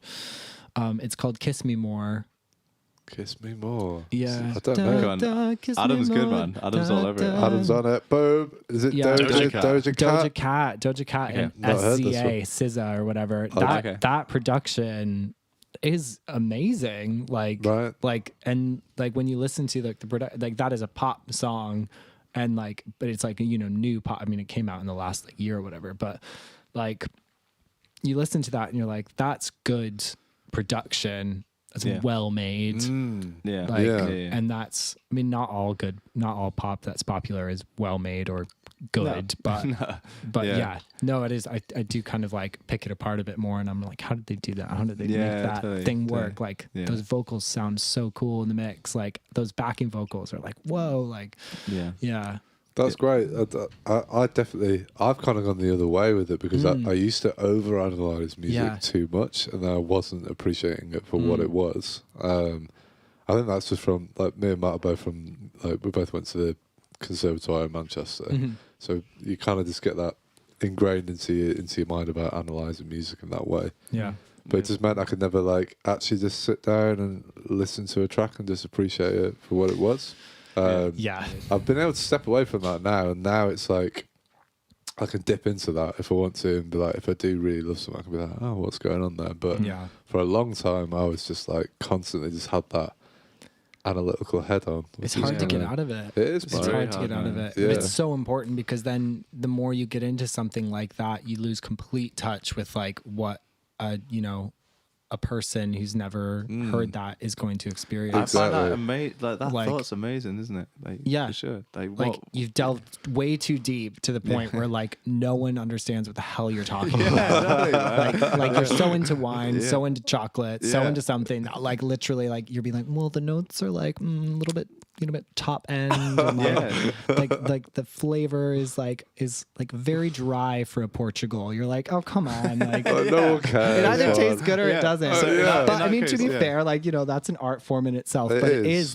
it is like that moment where you're like, well, you're pretty much just excluding like 99% of people, and there's only like one other person that can talk to you on that same level. So with that being said, like, because I have that thing with if I'm drinking wine and someone's like, Yeah. what do you think about the wine? I'd be like, it's definitely red. But after that, I don't know. I don't really care. Yeah. And the fact that people can have that to music, where I can't, if I'm listening to a song, my brain just tells me what the chords are as I'm listening to it. It's just like 6, 5, 4, Yeah. minor 4. Like it just does it, and it's really annoying. I can't turn it off. But so yeah. do you have, like, with that being said, do you have someone that you can send your stuff to and have that feedback with, who isn't a musician or isn't like trained in that kind of way, to so that when someone that listens to your stuff and does not have any kind of like biased opinion, to, you know, they can actually take it at face value in the same way I do when I'm trying wine or chocolate or something like that. I just don't know. I think I need to find that person. Yeah. Yeah, I think I need to find that person, because most of the people that I send my stuff to are kind of that sort of music. Like, Yeah. well, not all of actually, you know, it's a spectrum. Like maybe I don't have that person who's like fully, completely like wouldn't know any like the difference between like mix A or mix Z. Like they would just be like, yeah, cool. Like they're only listening for the only Sounds listening for the awesome. vibe. Yeah. But I think also there's I guess like when you said that, I was thinking about like, you know, if I was sending it to someone to get their thoughts about like a mix or a song that I was working on, you also have to take into account if they are someone who loves you for like anything that you do. Yeah, and That's you have to be true. careful because Yeah, like yeah, yeah. if they're that person, then Yeah. they're just gonna love anything, which is great. But Yeah. like also, Yeah. yeah, no, I do think I have a couple friends that I send things to that like they wouldn't consider themselves either like, you know, deep in like the music kind of like 5/4 kind of Yeah, chord progression yeah. or like anything like that. That will just tell me like, did they like it or was it missing something for them? Yeah, Yeah, I think it's that's important, and it totally also the fine. value of like someone listening to something for the first time and getting that feedback from them. So like you can't get that again from them ever again. So it's like depending on how you like put it in front of them and how you like package that and give the context, I think is really important to get like a really truthful Yeah, like reaction, especially if they're very close to you. definitely. So it's good to have people that literally will tell you something is shit if they feel like it's shit. Yeah. because it's not personal. It Yeah, doesn't matter. exactly. Like, yeah, Yeah. exactly. Yeah, it's like the mums. Never trust your mum. No, especially like you like trying on a new outfit, like a new shirt or something. Yeah. Not you, mum. I know you're watching. I Yeah. love your opinion, Yeah. mum. He You're great. does. He does. Just just as of constructively, you know. Yeah. Yeah, Just- but then you need them as well, you know, like because that unconditional, You need that like hype. you, That- yeah, You do, bro. exactly, That beautiful. hype wing Yeah. person. Yeah. Yeah. You need that sweet wing, man. It's Yeah. true, man. Hmm. It's true. Let's talk about the album. Okay. Yeah. Singers. Well, actually, half an hour later, let's talk about the performance that you did. They're like they finished watching it and they were like potentially interested in the songs and now Yeah. they're like, we left. we're gone. We're gone. So, do you want to just tell us a little bit about each of the songs that you did, and then we'll talk about the album as a whole and what have you. Yeah. So let's see. Sticky Shadows I played first. And Don't worry, that all happens. good. It Don't happens worry about all it. the time. It's all right. It's on it your. was gonna happen. at It's some on your point. camera, so they can't see what's Oh, happening. brilliant. Okay, good. So just good, you, we're good. you just keep talking. Nothing happened. Nothing. Yeah, Sticky Shadows is that feeling. The first lyric is everything that I say will be meaningful or meaningless depending on the day, depending on whether I can let go of these sticky shadows. And it's kind of, in essence, it's like that feeling of any moment can be anything depending on how you feel Yeah. about it. Totally. And where your state of mind is in a way. And then it's also a struggle of wanting everything to be really easy, you know, just wanting to it's escapism. It's like it's a desire to just leave any feeling of struggle. And I think it's kind of like that thing of acknowledging how difficult like being a human can be, and like Yeah. being in this like realm and reality, and like the more spirit side of things is just Yeah. so much cleaner and more simple. Yeah. And so I think it's tapping into a bit of that, like wanting to not just desiring that sense of ease, that sense of no struggle. So it's like the chorus is like wanting to get higher than life, higher than wrong, higher than right, higher than low, higher than high, higher than all these sticky shadows, you know?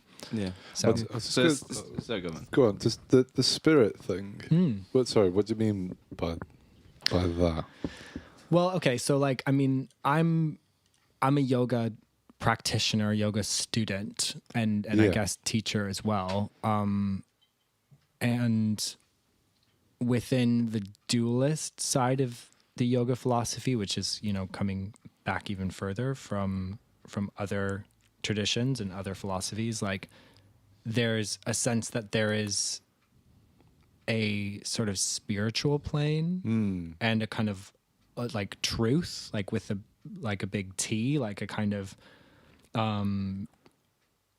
that's probably what someone might call like God or like the universe or like kind of like maybe stardust, you know, everything that just kind of connects us all together. Like Yeah. that's what we might be in our essence, or like there's that thing within us that is connected to everything else. Yeah. So maybe your soul, however you want to think about Yeah. it. And then like the plane that we are on here, like kind of conversing and relating to each other and, you know, working, making money, all that stuff is like the Maya. And that's like the illusion that we're all taking part in is like this. And I think like BKS Iyengar, who's a yoga teacher, talked about how basically like, you know, as humans, we kind of are in a position where we're kind of stuck between two worlds. If it, you know, if you resonate with that sort of spiritual side of things,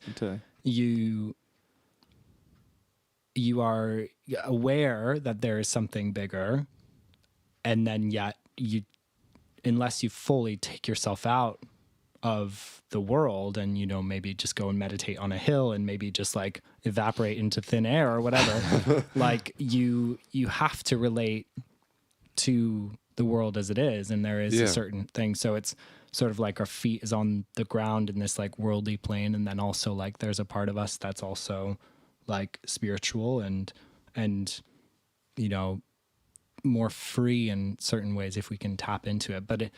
But you sort of have to live in both, kind of definitely, thing. man, yeah. So I think Sticky Shadows is kind of a like that, like like kind of wanting to be able to either tap in or to like really like, you know, like when I think maybe that's why we're so fascinated with like birds as people, because we see that thing of flight being so like, oh, you can just go anywhere, you can just can just escape and fly, and I think it's good to clear up terms and that sort of thing. So like, dualist is basically the idea that you have like, it's described like res extensa, which is like the outside world, isn't it? And then res cogniscence, which is like the inner world, like the mind world. So you have the physical, and then you have the mind. These two things kind of coincide. And that was Descartes, wasn't it? Came up with dualism as a thing. So that's like describing. It was his way of thinking. He came up with I think therefore I am, which is his way of saying. So he realized there's something going on. It's like you have the physical world, and then you have there's like, what does it mean to be something, and how can I actually exist within my own mind as well. And he came with that. And then you have idealism is mind is primary. So a lot of religions, like Eastern religions, kind of tend to err on that side. So this is basically a dream, like life is a dream that's kind of dreamt up on a higher plane. And then you have materialism is there's nothing that isn't physical. So those are opposites. So you have mind is primary, or the physical world is primary. And I find it amazing. I think about all this stuff all the time, how you have scientists trying to work this out and no one can agree amongst themselves. Like, what's the correct answer? And it's a fascinating thing, isn't it? Like, what are we doing here? What is it? The fact that we are physical things, obviously, but the physical things can't really feel anything. It's just a physical thing, like a rock or whatever, you know. So like, what are we doing as these physical things that we know what it's like to feel, and we have this thing of like emotions and drives and memories and all these things. Like, how could a physical thing come up with that?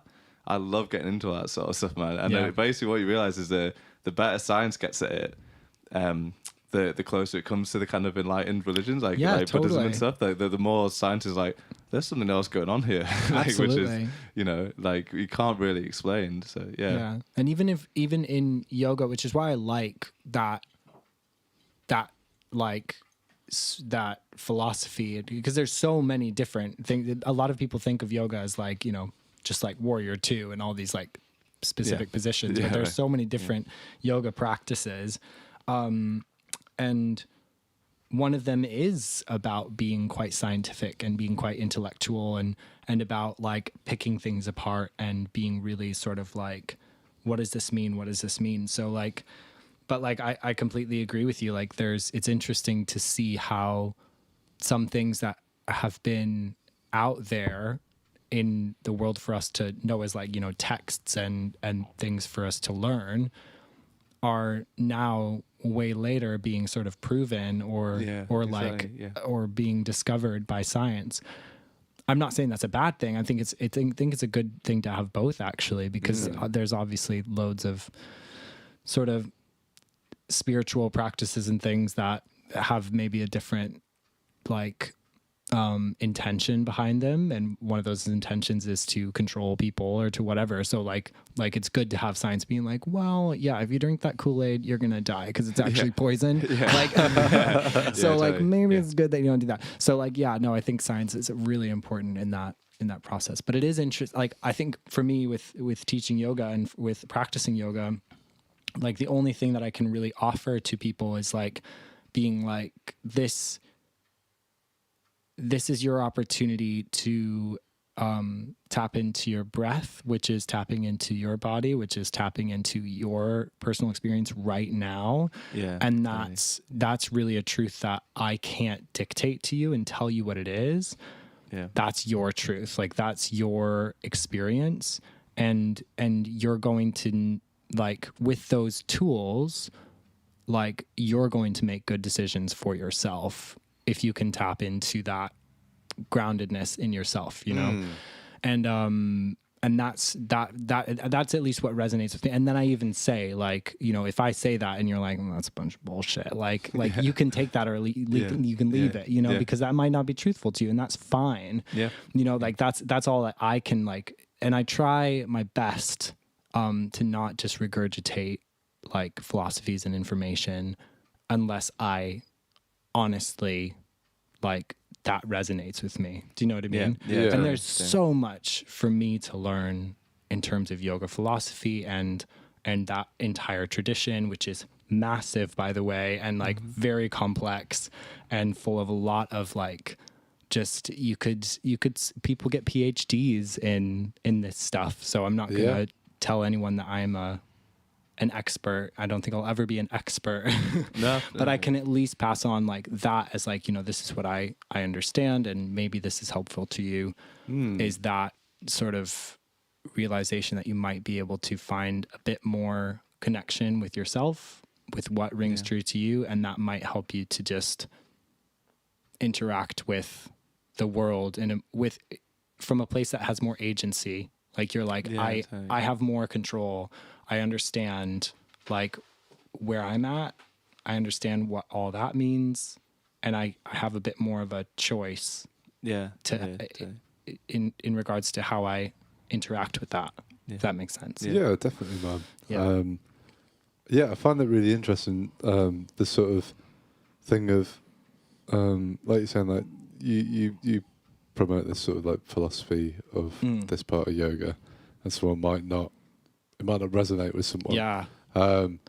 And also there might be someone like in like deep in the yoga world who's like, well, he didn't really say that term right. And, or like he kind of miffed that. And I'm very aware that I might be, you know, like even in my like delving into that, like my understanding of yoga could still be very westernized and still be a bit like wishy-washy. Yeah, and I'm still trying to figure it out. But yeah, that's fine. I think like I'm big into like the mindfulness stuff. I did used to do yoga. I don't do it as much anymore.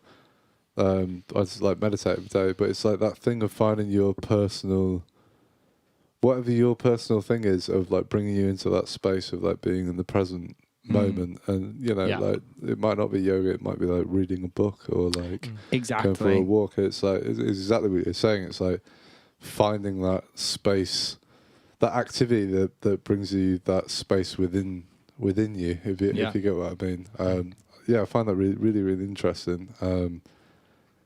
Because I've tried to like not cram it down people's throats, but I've been like, this is what I do, and some people don't like react to that well. Do you know what I mean? They're like, oh, no, that doesn't make sense at all. And you know, trying to like push that on someone, especially when they're not ready to hear it. It just never goes down well at all. But like finding, but that's for me, like the biggest realization was like just realizing that we are all so individual, and like you can't expect one template to fit one person, you know. And in the same way that I don't believe in the vast amount of religions that are out there, it's not for me. But it doesn't mean that someone else down the road that does believe that doesn't mean their belief in it is any less valid. Do you know what I mean? Because if it gives them that same sense of wholeness and like spiritualism and stuff, it's still equally valid because all of our experiences are just individualized anyway, aren't they?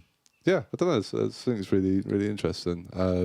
Because I was into the yoga thing, but I was never used to be into like the spiritual side of it. I was more into just the sort of the physiological side of it. But now, I think I would be more that way inclined in terms of like. I wouldn't say I was religious, but I would definitely say I was spiritual. And when you were talking about this sort of this one, I describe it as like the one life, the thing that flows through all of us, that makes us all, that connects us all. I'm definitely more on board with that sort of thing now. So I think maybe my mum's very much into yoga. So when I go home, I'm going to be doing some yoga with her. But I think she likes all that stuff. So I think I'll try a bit of that with her. But it's great, man. Individually, I love that. Just finding that little bit of space is so important. Totally. Just because our brains are, at the end of the day, they're muscles, aren't they? And they need time to rest and to sort of what's the word? I don't know. I'm just talking shit. No, I'm just talking shit. No, I man. love You're not talking shit. Could I do something weird that I feel like maybe no one else has done on this show? Of course you Go for can. it. Please. Could you talk amongst yourselves while I go pee? Yeah, absolutely. Go for it, man. Absolutely. I'll be back in 1 minute. You I thought you were go gonna do- lead a guided meditation. Yeah, I or something. thought that was something crazy I like could do that as well. No, that's fine, So man. kind of- that's not weird, man. Go. Yeah. Have you ever done the yoga stuff? Mark? I've done almost no yoga in my life. I've done quite a lot of like stretching and stuff. Yeah. But no, I wouldn't call it yoga because there was no one to tell me what to do. So I don't know whether it counts or not. It's great, man. It does make you feel amazing afterwards. Just like the deep stretch. Honestly, there's not an excuse I could come up with for why I don't do it because you don't have to do it for very long. It's just one of those things. Like it's about making it a habit, isn't it? So, can you give up 5 minutes every day just to make a start on it? Like even less. Can you give up a minute? I give up a minute of my day all the time to do something Just totally useless. Yeah, just hang out and chill. Exactly. It's true, man. So it's just being really, really wise with your time, isn't it? And being like, right, this is important. It will make a difference. So why not just go for it? Yeah, man, it's true. Adam, have you ever tried any of that stuff? I got a bit into the there's yoga with Adrian. Oh yeah, Classic. I started going into those. Can we pull up yoga with Adrian? This is what try my and mum find it. does. She does yoga Oh, with really? Adrian. She's amazing. I really, and I love her dog, Benji or whatever his Benji. name is. Right. Absolutely. I've not seen this. Have you seen this? But yoga with Adrian. Have you? Yeah, she's great. She's that's one that my mum does a lot. But we were just talking about it. Yeah, she's wonderful. She's great. Really great teacher. Yeah, she's just. It's literally just like hundreds and hundreds of videos that Yeah. are all designed to be like one session a day kind of thing. I know. really Yeah, good. she really does what she does well. She tailors it really well. I've Yeah. definitely had I've had like back problems and things like that when doing this sort of stuff. It really, really does help quite a lot actually. Yeah. How did you get into yoga, and how did you get into kind of? I presume kind of mindfulness comes hand in hand to an extent, but did one come before the other? Or? Oh, I don't know actually. I think. Oh man, that's a really interesting question. I don't know where the mindfulness element came from. I do know, I could see a vision of myself as really, really small me, like pretending like I was meditating out in my front yard. Yeah. Imagining that I was controlling the wind. Oh, So I was okay. very like that as well. I was like, I'm like the wind, like I've got it, like it's gonna like whoosh, like that.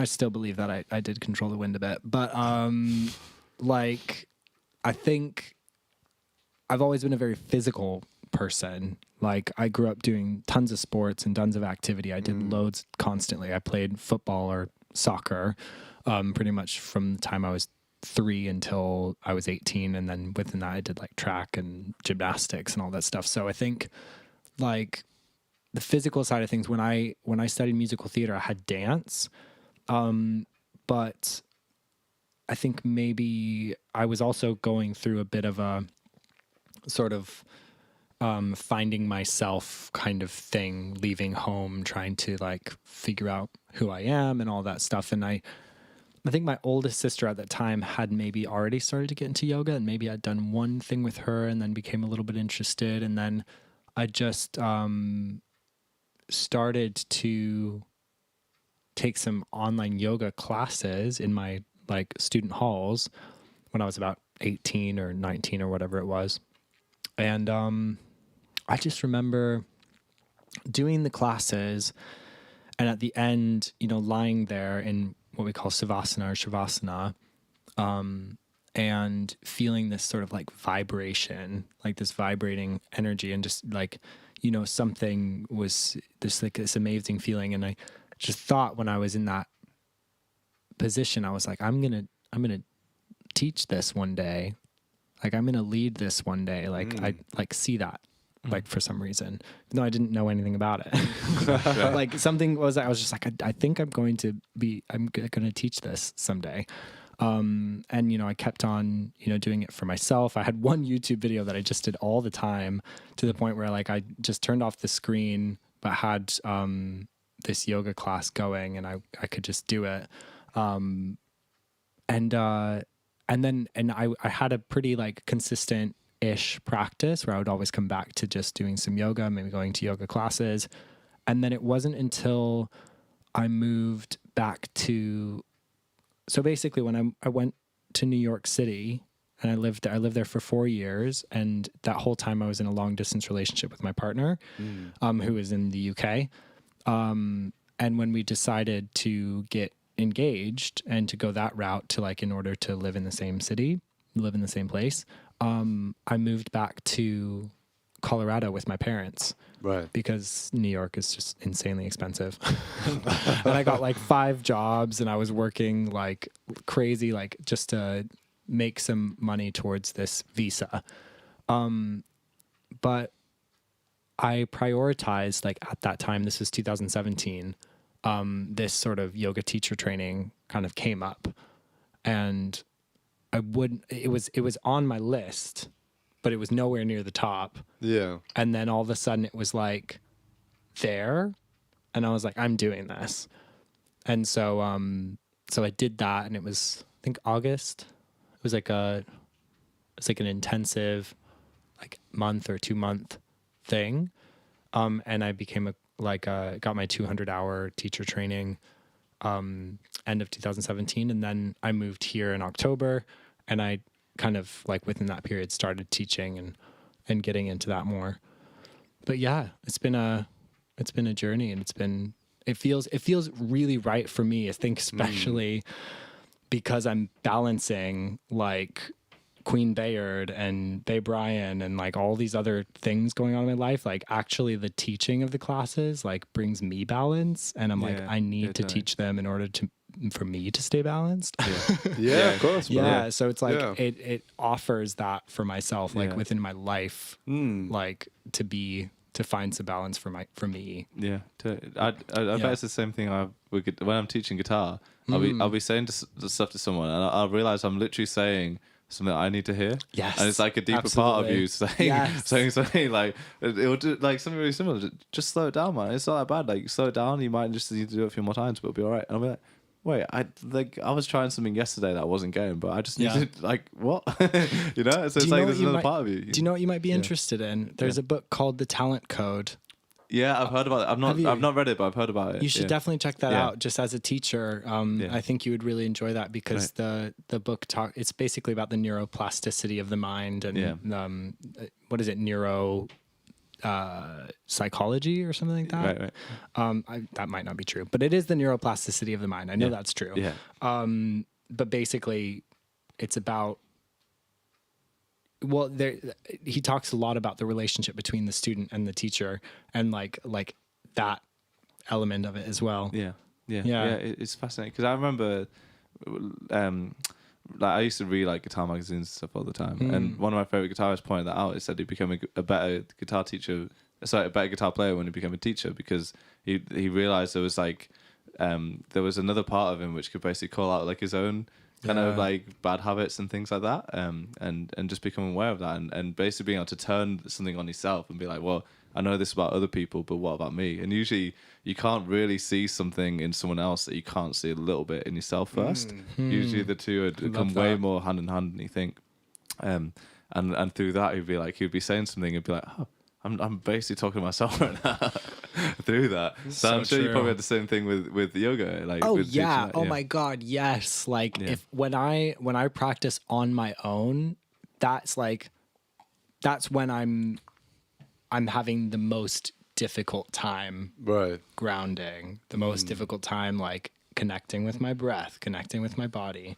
But when I'm passing on that, those cues that we all need to hear, for some reason I listen to them more.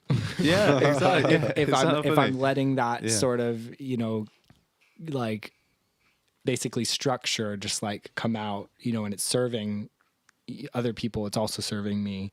Yeah, it's interesting.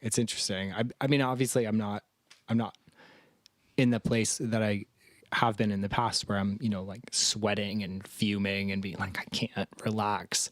It's just interesting how it's a different challenge to be a student when you have to be the student, or when you have to be doing the thing. When you're teaching, it is like that. It's like that friend on the outside looking in being like, your relationship is fucked. It's so true. And this is why. And then so you're true. in it and you're like, I don't like, what do I do? Kind of thing. But it's kind of like it is nice to be on that teaching role because you do get that perspective. And then I think if you have that sense of like, that's actually me in a way, like you start to, it's like a really nice kind of like click that you have. You start to, if you have that moment, then you do start to apply it to your own playing or your own life. And you're like, I can actually use this in a really positive way. Yeah. Totally. Do you think any of the sort of spiritual aspects of all that stuff, do you think it ever comes into your lyric writing or your music sort of side of things? Yeah, I think it's hand in hand, honestly. And I think that like this album specifically is about like, I think, so basically I describe it as this space that's like a daydream, right? And I'm inviting you into this daydream that is my own. And it's like a place that is safe and like romanticized and nostalgic. And I think I spent a lot of my time when I was really young sort of imagining things playing out, like being discovered, or like I would be like playing out in the front yard with like a soccer ball or something. I would just like imagine someone like driving by me like, you know? Like these type of things were very prevalent, like I think in the way that my mind and like my fantasy worked. And I think like that tendency has caused me quite often to not fully interact with like the real world, as it were, the world that we're in, like, which is probably why it's taken me so long to share my music in this way, like enter the music industry in a more like serious or like just be like, this is my music, this is what's happening. It's because like there's that tendency to choose the more fantasy space rather than be like interacting with you fine folk. Do you know what I mean? So I think the Meadow is like, it's like that journey, like of being in that space, knowing that it's like, it's really time to like move on. It's time to like interact a bit more with a different truth or a different reality. So that's the idea, is like there's this gorgeous space that you've created that is beautiful, and it's a space that you do feel safe and you do feel comfortable, but that something, the next chapter is calling you. And that, for some reason, like, I'm wearing like this yellow orangey color. Like for me, it's like the color of the album is very yellow and golden, and there's a lot of lyrics that talk about that color golden, and then there's this color blue that is like calling me out, and it's like somewhere in this forest, but maybe even beyond that. It's like it's a bit more abstract than literal for me. But it's weird because when I was writing and these lyrics were coming up, I was looking up some of the definitions for like these colors or what they meant. You know, I mean, you could probably find complete different meanings for these, but like they definitely served what I'm going for. What I felt is that yellow can actually mean a little bit of, what is the word?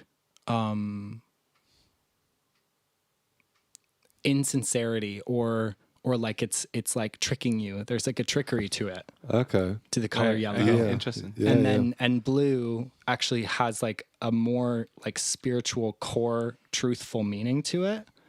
And like that those were the definitions that I found that I was like, that's interesting. It's like like there's maybe like a trickery around this like meadow space. Can I? Yeah. Right. So really interesting. So Jimi Hendrix, one of the best, like just a freaking genius. Let's face it, like unbelievable, absolutely. like just one of a kind talent. Axis Border Love, he says he's talking about all the different colors, isn't he? And he's saying that they're all borders love or whatever.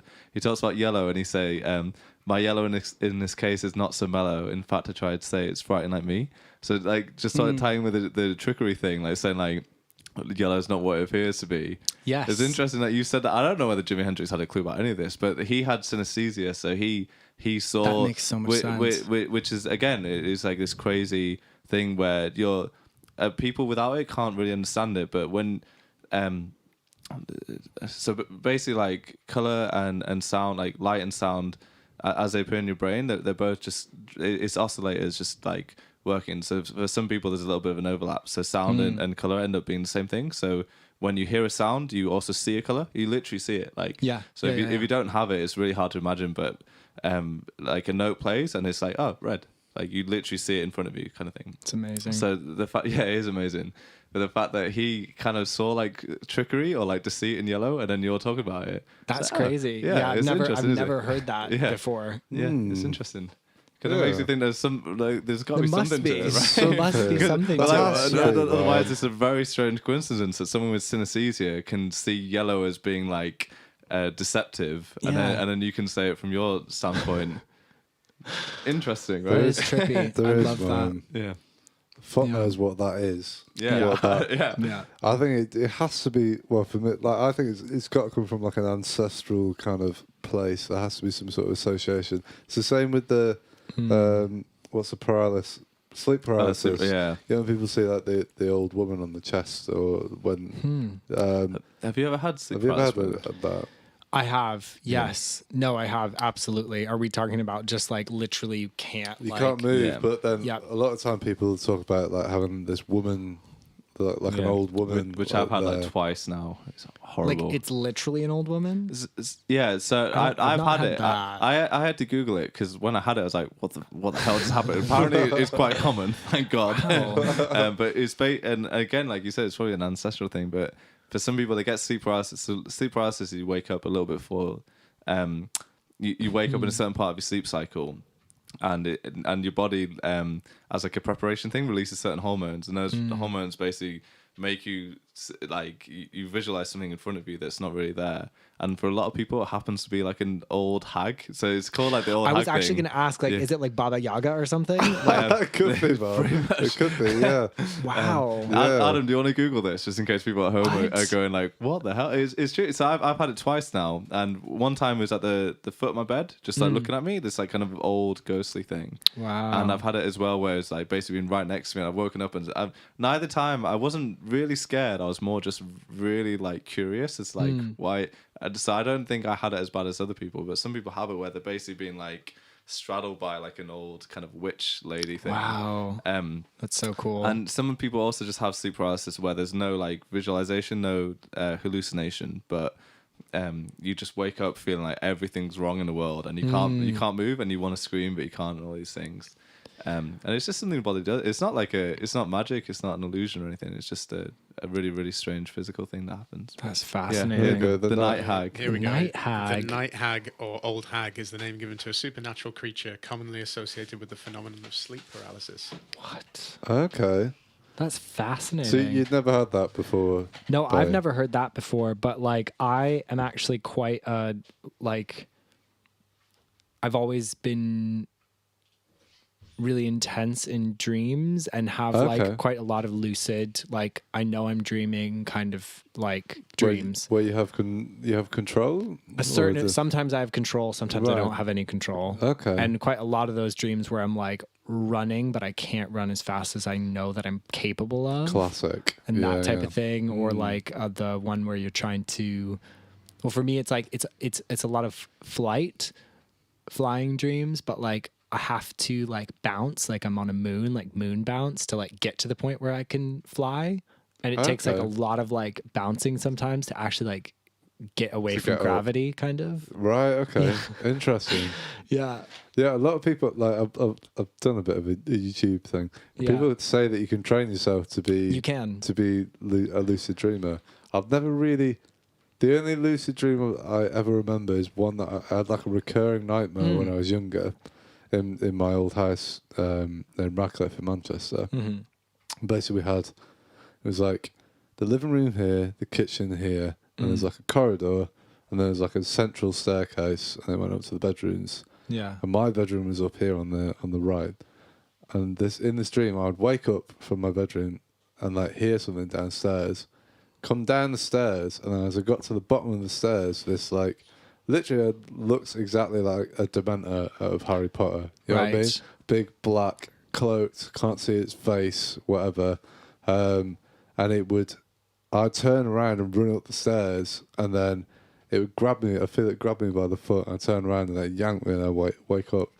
And the No. only ever lucid experience I've had was the last time I had that dream, where basically it grabbed me, and I turned around and I just kicked it in the face. Nice. And then I got out of there, and I woke up, and it was fine. But that's the only lucid dream that I've ever had. Interesting. where I've had- Really? yeah, the only Wow. one. Never like the rest of the time I'm just off in La La Land. Yeah, Things yeah. are just happening. But I don't know whether you need to have a certain type of mentality to be able to lucid dream. I don't know. I've heard a lot of like things, and this has made me like lucid dream more, is that if you keep like a dream journal, or you just take like a moment to try and explain a dream to someone like the next day, like if you Yeah. have a dream that you wake up and you kind of remember it, if you actually just try and explain it, which always is weirdly so difficult, even though it's Yeah. like kind of clear in your head, but like Yeah. the second you start explaining it, you're like, what? Yeah, This isn't yeah. right. Like this isn't Yeah, exactly what I'm yeah, trying to yeah, say. yeah. But like for me, just by doing that, or like taking that, like I will start to lucid dream more often. Oh, Like the more interesting. that I talk about it, the more that I like write it down and stuff. It's really trippy. There's something about every day clocking in, saying, I am conscious now, I'm present, and I'm aware of everything that's going on right now. Apparently, that's one of the ways into lucid dreaming, because it just Yeah, means you're more that makes likely sense. in a dream state. Like basically, like as you're going about your daily business, it's like the same thing when you're conscious, like just day to day. It's the same. It's the same part of your brain which conjures up the images that you see in front of you, whether you're awake and you're fully conscious or whether you're dreaming. So when you're in a dream, and you're visualizing all these things going on, if you throughout your day you're consciously remind yourself that I am present and I am aware of everything, then because I've had it a couple of times now where I've been dreaming and part of me's like, oh, I'm conscious now. It was like I am in this dream, and I am like I am now the agent within this dream, and I am in a field somewhere near London for some reason, and I'm with this bunch of old friends there, and a few of them are from college, a few of them are from school, and we are watching a gig, and I have no idea why, but it's like I'm present to this, and that's a really weird. It's a different thing to just having a dream where you don't have that same level of agency. But for me, it always starts as a really, really strange thing where it's like, I'm conscious. Like, I'm literally present to everything that's going on right now, rather than just being along for the ride. Yeah. The lucid dreaming thing's funny. It's probably something that you want to, like, it's really interesting to do. Some people do it as, like classical musicians do it as practice. So they use a lucid dream time because when you dream, it's like 5 seconds, right? Like max, like something like Right. that. I think it's like 3 to 5 seconds, but it feels like hours. Yeah. So some people get like a few hours of practicing every night. They just sit there and they work. They get like they That's go to sleep. desperate. That's definitely what classical musicians would do. Yeah, I feel absolutely. like. They're like they're there and they're Like like practice room.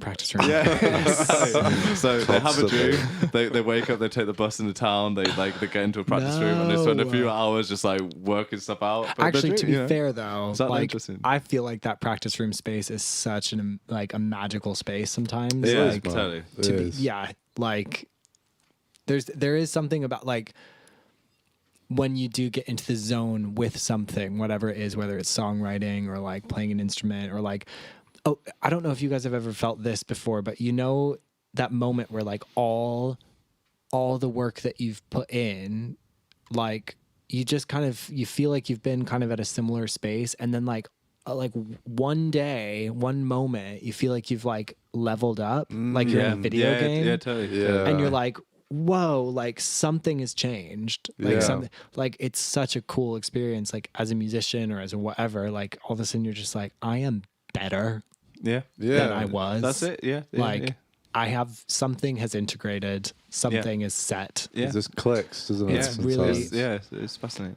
But you can't, I mean, you can't count on it. Like when you're No. in that practice room, you can't do it. You just have to like be doing it. You have to put in the work, don't you? Yeah, Like that's day, it. day after day, Yeah. and then you just like pray to God that at some Yeah. point. But it always does. Like if you put in the work consistently, then Yeah. you do have that weird thing. Like 6 months, it's like, oh, this is going okay. I'm enjoying it, and then all of a sudden you do something. You're like, I don't know how the hell I just did that. That's Yeah. really really Yeah, spooky yeah. kind of thing. So yeah, I guess that. Stuart McCallan called it the incubation period, which I really like. And apparently, I think he researched it. It's like a 6 month kind of period between starting something and like Yeah. it coming to fruition. Like so, whether it's like scale patterns or whatever, it like something really really basic, or whether it's like a certain way of singing or something. It take like 6 months later, like you'll see the benefit of it. On average, you know, it's different for everyone. But, I love that. yeah, it's fascinating because it means that the whole time along the way, when you felt like you were at the same point, something was going on way behind the scenes, something you would never ever be aware of. Like Yeah. your brain is like neuron by neuron stitching together this like different kind of like thought process, you know, and then you finally consciously land on it, and it's like it's like this crazy light bulb moment. Kind of kicks off, doesn't amazing. it? Yeah, it is amazing, man. Yeah. Humans are amazing, to be fair. Like, Yeah. the more you get into it and like how brains work and the kind of this amazing computer that we all are in possession of, and the more you understand like what's really going on behind the scenes, because like the kind Yeah. of thing that you think you are is a tiny part of what's really going on, like in every single second, you know. Yeah, and I think to be honest, like that's a little bit of what maybe Sticky Shadows is Yeah. in, like, is that sort of like, it's all like, we are so complicated, we've got so much stuff going on, but what's funny is like the simplicity is like what we can, like what I want to tap into, rather than the complexity sometimes. Yeah, totally, Yeah, totally. definitely. You know, like, and that I think like just that I think therefore I am kind of thing. Yeah. Like Yeah. when we're thinking, overthinking, analyzing, well, like we can get so caught up in that computer Yeah. to the point where we're like driving ourselves crazy. Yeah. You know? Yeah. You're totally. So like, yeah, it's almost like it's our one of our biggest assets, but also our biggest like hindrances. Definitely. man. Like the obstacle, one of the biggest obstacles that keeps us from nature, from I think because of what we have all around us. But like, yeah, it like helps us to understand things from a certain level, but it also helps us to like actively misunderstand it. Yeah. yeah. It's that, If that makes Yeah, sense. it's that basic survival. We were talking about this yesterday, weren't we? Matt? That basic survival instinct of like analyzing things and placing a story upon things to help us understand what's going on, and making a narrative for us to be like, okay, this person thinks this thing about me, or like I need to do this, and Yeah.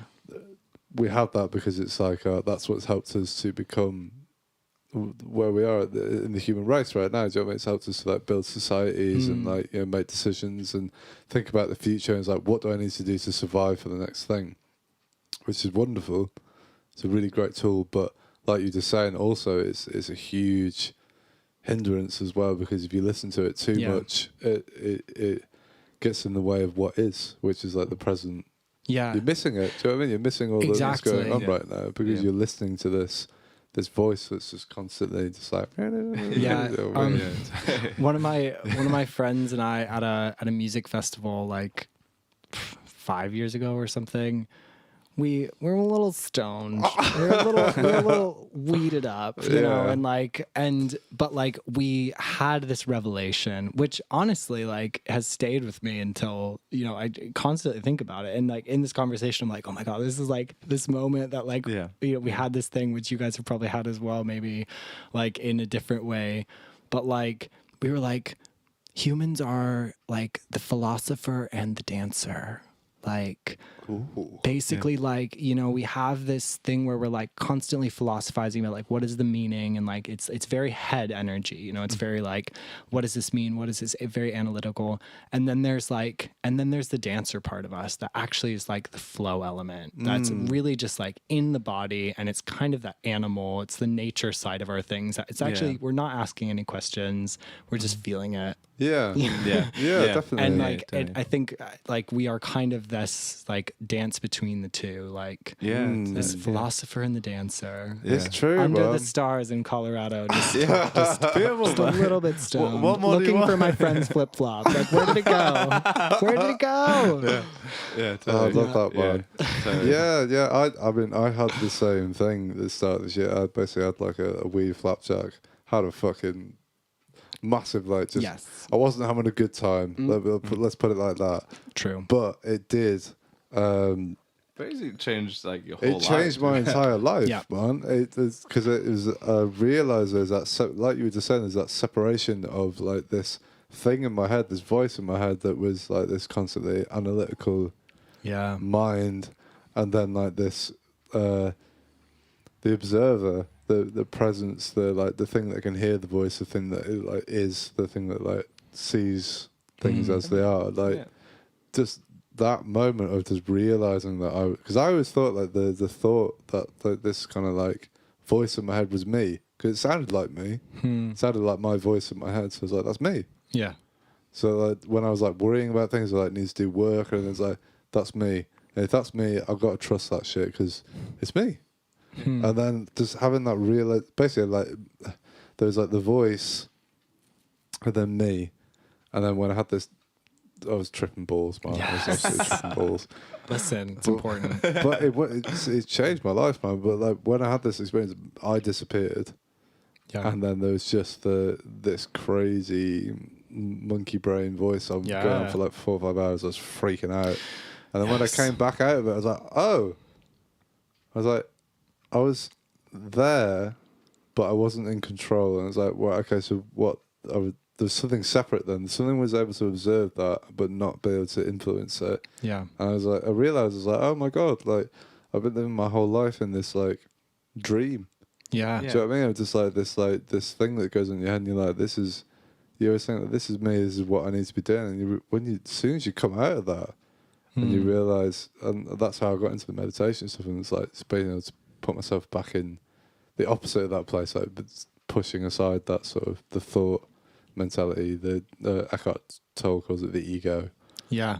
Putting that aside, it's like, oh my God, like I've been asleep for like 26 years. But even that's crazy, fine. Man. Even that's fine as well. You can't even say like, oh, those last 26 years were wasted, because it's all led you to being here now. That's true. Yeah, there's nothing wrong with it. Exactly. In that sense, yeah. I will say, like, I think, like, for me personally, like, drugs like weed and a couple other ones I really regard as like medicinal drugs. I'd and say like so. like ceremonial. Like I personally believe that like those type of experiences are are important. And you actually don't need drugs to find them, by the way, kids. No, like no, you actually don't. no, like that's things like yoga are very much similar in and mindfulness. meditation, yeah.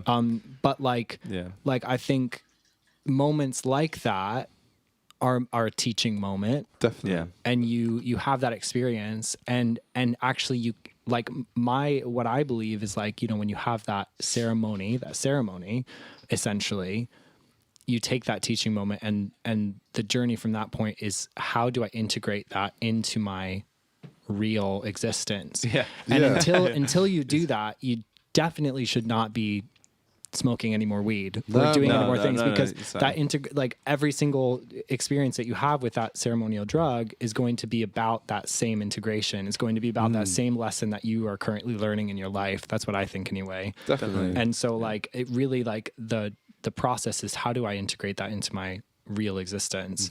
And that's why I think like sometimes the use of like, so even alcohol, even things that like, you know, we use recreationally, like a bit too much, like it doesn't allow us to make that integration. It doesn't allow us to like take us from that place that we were into that next place that we're going, kind of thing. That's what I think. Yeah.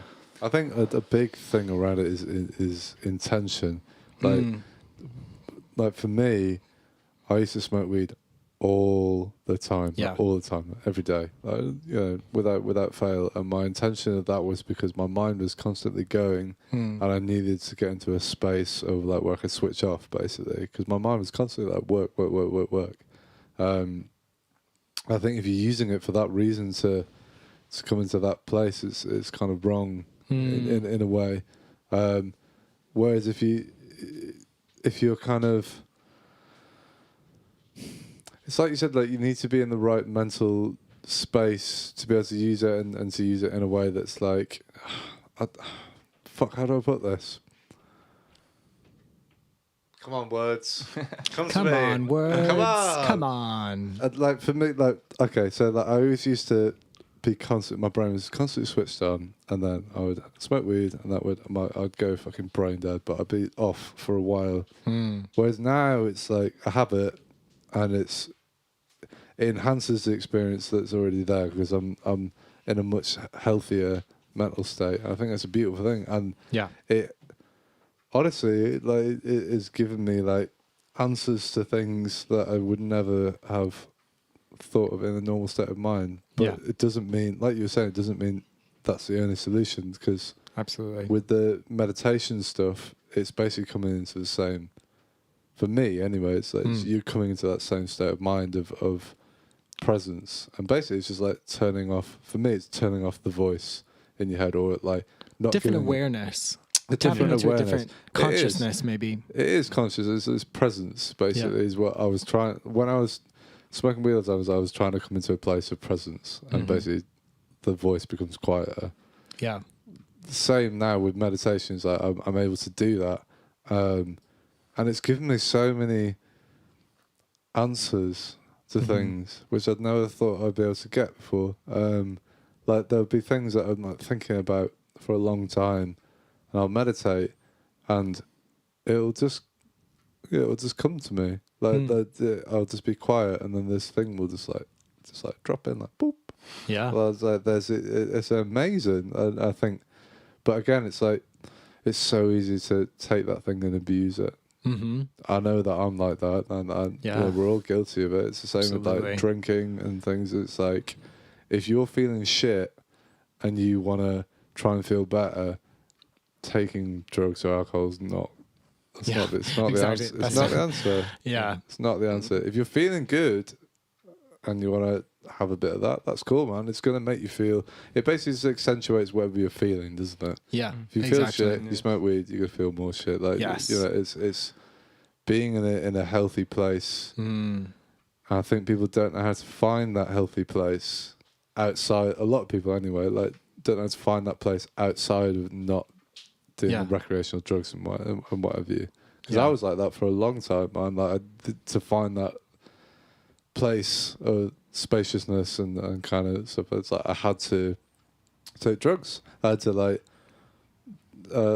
take like MDMA and like things like that to be able to like go out on a wild night out and enjoy the night and like and all the beautiful things that are around. It's like now it's like I don't need to do that. Yeah, exactly. It's so strange. It's like I wish someone had. Maybe I wasn't at the point in my life where I could do that, where that seemed possible, which is fine. But I think maybe as well, like it could be our upbringing, it could be our education, and it could be the fact that hopefully what we're teaching kids now is a bit more about mental health and a bit and we're integrating a bit more of this sort of what science is now acknowledging is like good, you know, these things like mindfulness, things like that we're actually integrating into classroom settings for kids, you know, that we didn't have when we were growing up. So you'd hope that like, and actually this could be completely a lie, but I feel like I've read in a couple places that kids are like not,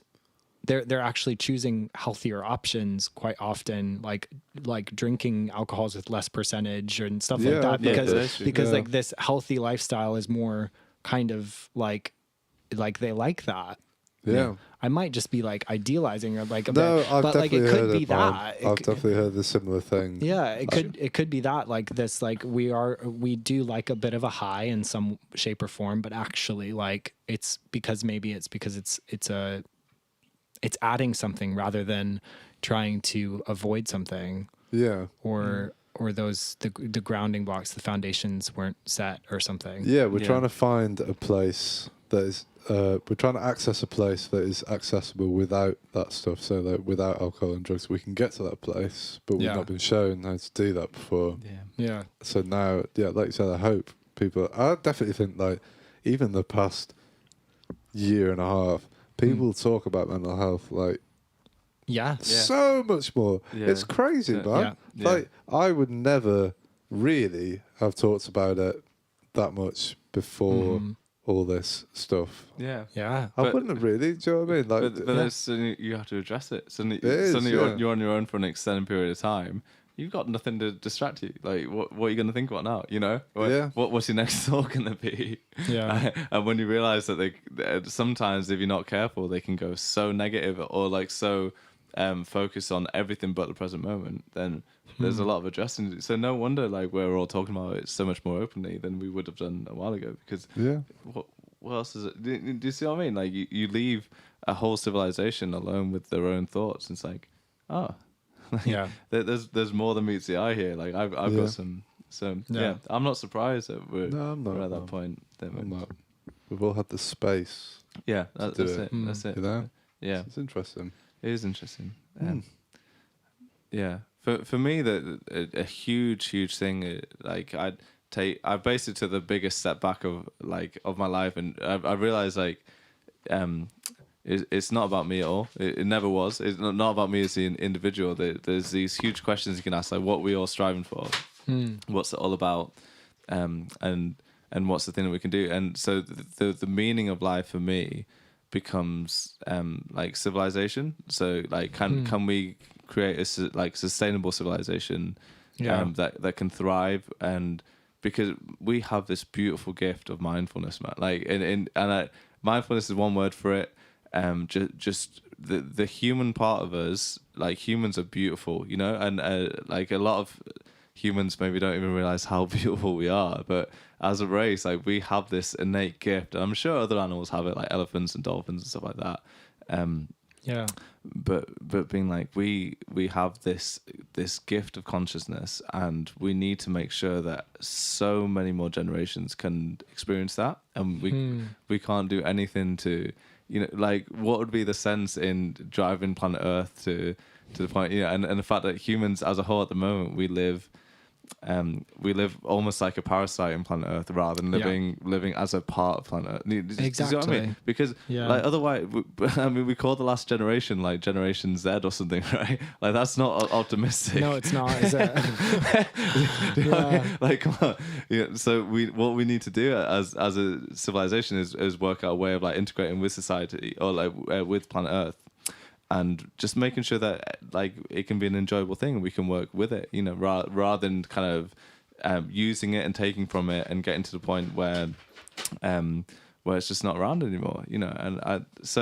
Yeah. And if that's where our meaning's at, then you can define all your goals from that. And for me, like realizing it's not about me, like the kind of ego, like the voice in my head and everything like that, you can pretty much at a certain point you can just leave that, and you can be like, okay, it's a tool that I've got, but it's not the main thing. What's the main thing inside me? The main thing inside me is just this outrageous desire to be good to people, and be nice to people. And when I realized that, I honestly bawled my eyes out, man. I was like, oh, that's gorgeous. I was like, that's the truth of it. Like there it is, and it was presented right in front of me.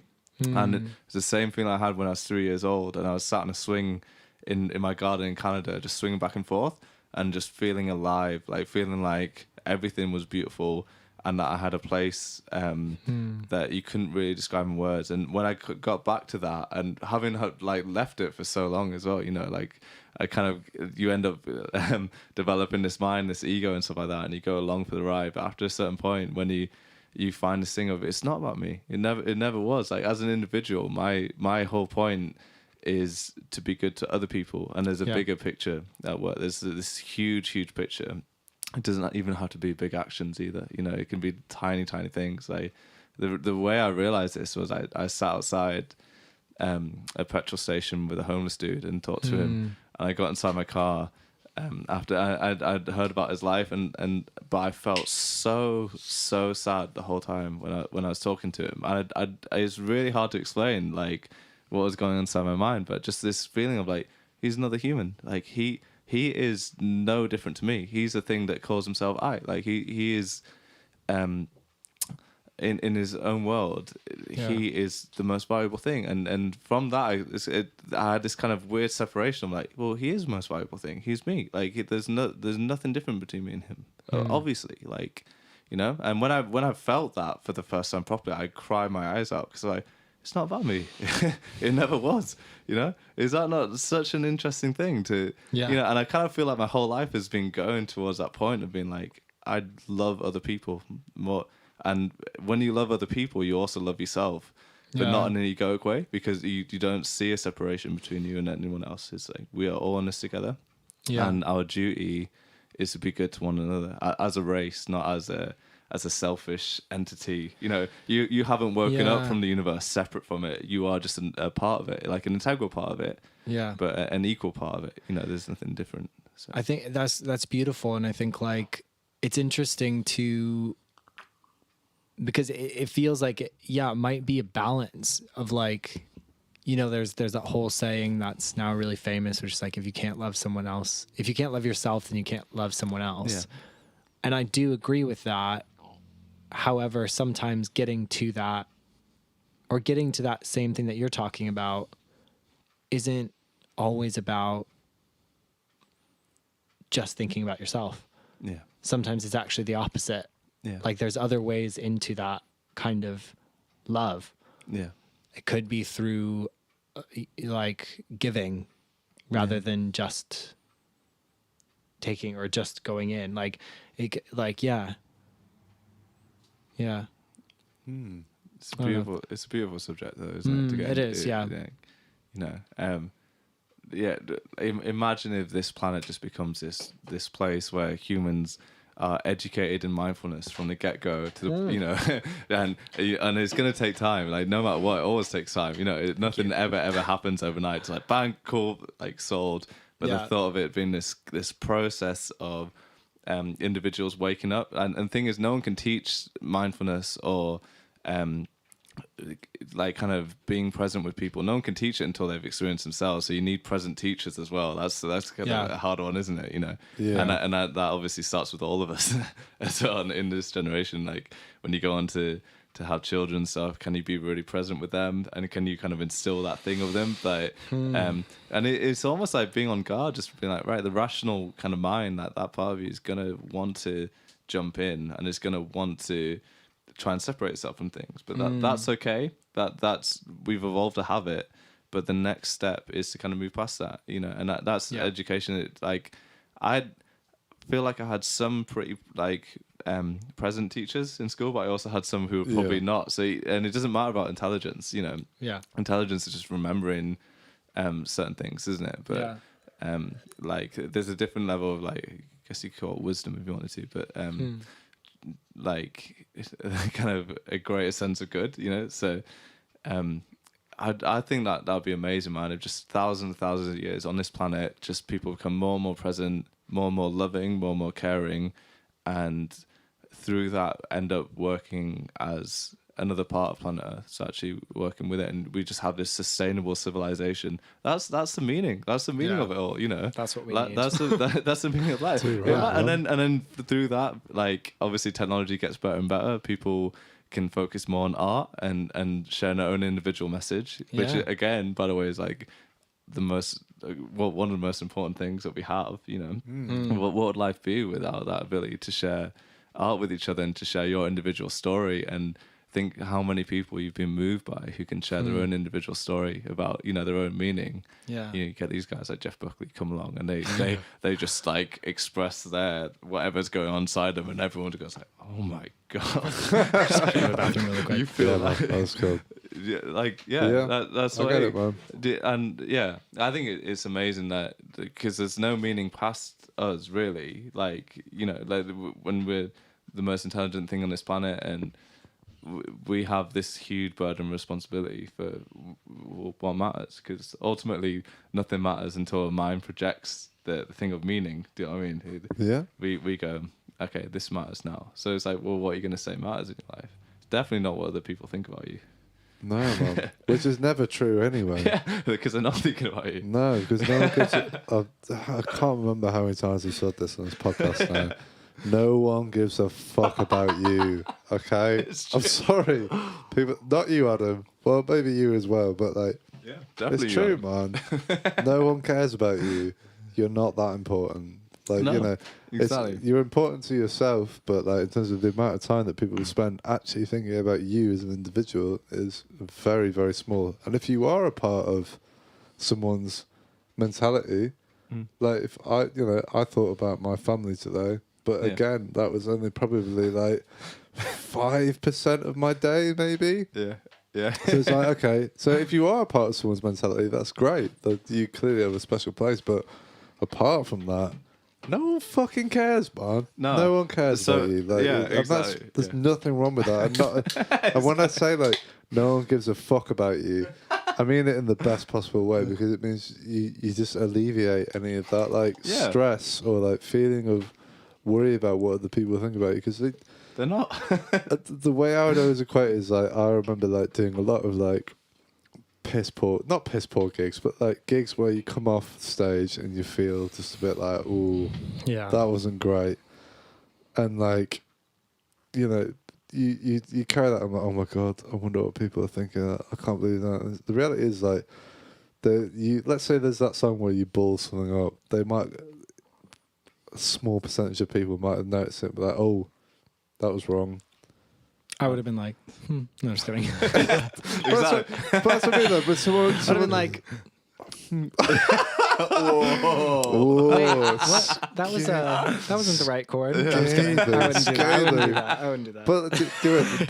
But only for that small moment. Yeah. With a small selection of people actually like notice that, and then after that, they're just enjoying what's happening then anyway, or they're chatting to their mate, or they're going to get a drink at the bar. Yeah. And it's like, okay, so all that worry that I built about myself about this mistake I made or whatever, it's like, it doesn't exist apart from in your own mentality. Do you know what I mean? Also, mistakes are subjective, aren't they? Absolutely. And if your intention is to get it perfect, then the mistake is going to feel different than if your intention is to have a good time. Exactly, man. Yeah. Then the mistake is like, and I've been in that, like, I need to get this perfect, and then like the mistakes feel horrible, and I've been there totally. in the intention that I'm just here to show who I am, and also just have a good time and enjoy, try and be really present in this moment. And then the mistakes are just something that we all share. It's a part of and it, it's man. not like, it's a part of the present moment. Do you know what I mean? It's like it's an acceptance of like what is, and if there's something that's wrong, it is. It doesn't matter whether it's what's right, more in tune. I always think of like we had a lecturer called Maurizio, and like I just remember, it just came to me then, like, I can't remember what the performance was, but that something was wrong in terms of like something wasn't the way it was meant to be anyway. And then afterwards, he was like, "I love what you did there." It's like all this stuff. I was like, it's like he could look at it in a way that's like, all it is a change of mentality, man. It's like the way you view it is like he believed that whatever was happening then was the intention of it, and like if you believe it yourself, then you don't have that negative thing towards you. And like me and Matt, like we like to like, you know, fuck around on guitar. Like we'll have some crazy jams, like just to the like basically like we go 1, 2, 3, 4. I would just pick a random thing and then you just go. I you love just that. go. Yeah. Do you know what I mean? And you don't- Half an hour later. I would love to sing on that. I'd love to sing with that. Later on, Let's do it. Let's go upstairs. Rock out, man. I'm totally up for It's it. but it's so much fun, man. And when you let go of that thing of wrongness, Yeah. and just like you can hear something in your head, but okay, I'm gonna go, da, da, and then there's like, oh, it's not right. It's like, don't think about it, just go with it, and you're right, and it creates such a beautiful flow of things that's like. Yeah. It's indescribable. It's past the point of whatever you could ever even possibly conceive in your mind. Yeah. In terms of like, do you know what I mean? But that's great because where does that come from? Like where's that melody? Where is that chord structure? Where's that coming from? It's outside of you, isn't it? Do you know what I mean? Obviously, yeah. I think like whenever that's happening with presence, like that's the life. The one life, the energy, whatever that is, it's just that. Yeah. It's just flowing. Yeah, the flow. It's not It's the flow, man. Yeah. It's beautiful. And it's so exciting and hilarious and like just like I don't know, man. It's my favourite thing. It really is genuinely my favourite thing. And I get the same thing when I'm filming. I do a lot of like one take stuff. So we'll One do take stuff is amazing. Yeah. and it's just like when you land in the right thing. Do you know what I mean? Like it happens. You go for the take and you do it. You move around in a certain way and it lands in a certain way, and then you finish and you're like, and everyone looks at you like, yeah, Yeah. and you can't explain what that thing is. It just it's another thing that's a ness. Do you know what I mean? An isness. Yeah. It's beautiful, man. Yeah. Do you think it's interesting? Like, I find it interesting that there are people, because I'm not like this, Go on. that genuinely enjoy being the witness in that experience, being the who are able to experience that, like, you know, watching you, for instance, like jam, and they're able to like feel into that flow. Whereas there's the people, I think I'm one of these people who have to be a part of like the doing and have to be a part of the performance side of things. Because that's how I tap into it, maybe. Yeah. I don't know. Like I find it so hard to watch a soccer game. I find it so hard to watch a concert sometimes. I find it so, because I feel like I have to be a part of the creating of the, like, it's like something in me like does not want to be the watcher. Like I have to be the doer. I've never thought about that. Weird, but I don't know. Like I mean, to be fair, like, yeah, sometimes I can be the witness and really enjoy it. But like quite a lot of the time I'm like, I want to be in that flow, like, because that's where I'm. Yeah. I wonder, like, I guess a big thing of it is that if you're not a creative person or you don't have those outlets, then I guess that is your only outlet or like is your only connection to that feeling of the sort of, I don't know what this is. This dick on my chest going on right now. Don't know what that is. But like, if you know what I mean, if you're not, let's say you're not a musician, you're not a creative person, like that, but being able to like connect with that thing that's happening, that's their one avenue through getting through that. I would say, like, I love like being able to like sit back and a gig and something and just let it wash over me. Yeah. Do you know what I mean? But I also understand it from the other side of the point of just like wanting to Yeah. of a part of it. It's so Yeah. beautiful, isn't it? You know? Yeah. Do you know what it is for me actually? Like in certain contexts in listening to music, I don't feel like my body is meant to just sit static. And I think that especially for like classical music. Like Okay. I think the way that we are like told to sit in like a standard classical music setting is like not built for me. Like when it comes down to it, like when I hear music, I want to move. I want to dance. Yeah. And like, Yeah. I suppose that's how I interact with it, and that's how I move with it. So like, even if I'm listening to Shostakovich or something like that, like I want to be like, you know, like moving and like, like I know what you doing mean. like things on the floor. Like, I don't know what it is, but like, yeah, like that's how I take that music in. So I think sometimes that sort of like that Same. I have to be like sat like this and like listening to like, you know, such an epic piece of music Yeah. that's like played by a full orchestra. I'm like, I need to be like running around this Yeah. place. Yeah.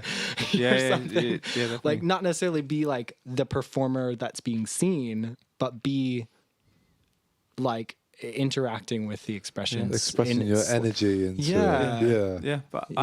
I don't think either's right or wrong. I'm Yeah. the same when I think about it. When I think about like both of us, and I get the exact same impression from you. Like if I walk into the living room and people are playing a song or like just jamming, and there's like a nylon string guitar in the corner, you better believe I'm gonna go grab it and just like just jump in. I can't help it. I don't know why. So and like when I'm listening, so I have a really hard time not just like singing along with it. But I don't know why. It's like pretty much automatic. Like sometimes like, wait, why am I even, So I think some people have more of an ability to sit back and enjoy it, and some people have more of a thing of like the purpose of it is to jump in with it. Yeah. But I don't think either are right or wrong. I agree. I think and that's- sometimes like Makes me feel better about myself. yeah, totally. Like, I like the way you think. and even if you like a classical concert, you're not allowed to move. Like some part of you's gonna be moving, man. Like Oh, yeah. your head will start just like jolting with it and everything like that. But that's fine too. I find I daydream like crazy when I'm listening to classical music. Oh, same. Like That's why I my listen to it. Yeah. head goes like my imagination goes all over the place. That's kind of the point, though, right? I suppose so, but it's often like way off of the music. Right. Yeah. Like, Yeah. Yeah. Is it like you're building a narrative along with the music, or is he just like you just sort of like often something. La La Land? Yeah. La La Land. But that's usually, beautiful. To be But honest. you're in a different La La Land depending on what the music is. To be though, fair, yeah, true. which is amazing. Like, Yeah. Again, that's one of the things I think is like, I think we can take that kind of thing for granted. But when you really, really step back and think about that, it's like you're sat in a room. That's amazing. Yeah. It might be your bedroom, but in your head, you're in a different place. You're somewhere. And my dad always points out. He says he listens to music because it takes him to another place. And I never got that until really recently, and because I realized I do the same thing. I'll put on a certain piece of orchestral music, like. And I am just in a whole nother it's amazing, man. You're not even in another place. You might be a character. You might be a character who's like living out this other life, but meanwhile you're literally sat in your room. And I think the human ability to do that is fascinating, isn't it? Yeah. You realize, and then you can do it over and over again. And every single time will be different as well. Depending on the music, it might even be the same music, but still every time it's a different experience. You realize like, oh my God, I'm not just not necessarily. I'm not just where I am. I have the ability to be anywhere. Like I am consciousness itself, and because of that, because I am a conceptual mind, I'm a human mind. Then I am more than just the sum of my parts. I'm the ability to just fly off and travel and explore. And consciousness is basically infinite from that standpoint as well, isn't it? You think, what more do you want, man? That's insane, isn't it? It's crazy. Like I don't know. I love that. Man, we've gone.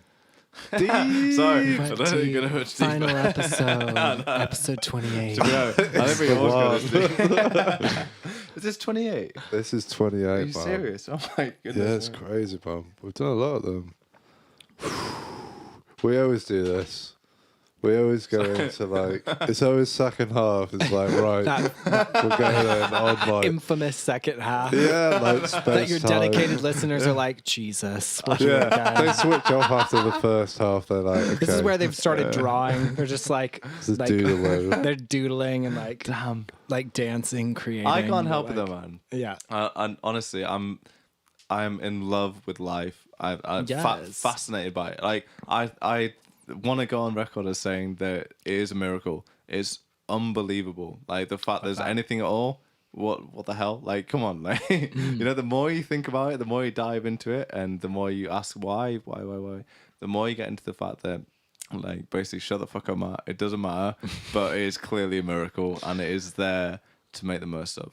Besides anything else, you know, and it's even beside that, it's there to make the most of for other people. It's not about you, you know.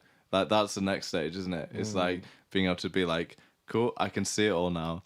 I just want to make other people's lives as good as possible. That is now my job, and I get like 80 laps around the sun, maybe, or maybe 100 of them, like somewhere around that kind of area. Yeah. You know, maybe one more. It doesn't really matter, but why not make the most of everything? You know, that's where it's at, isn't it? Yeah, man.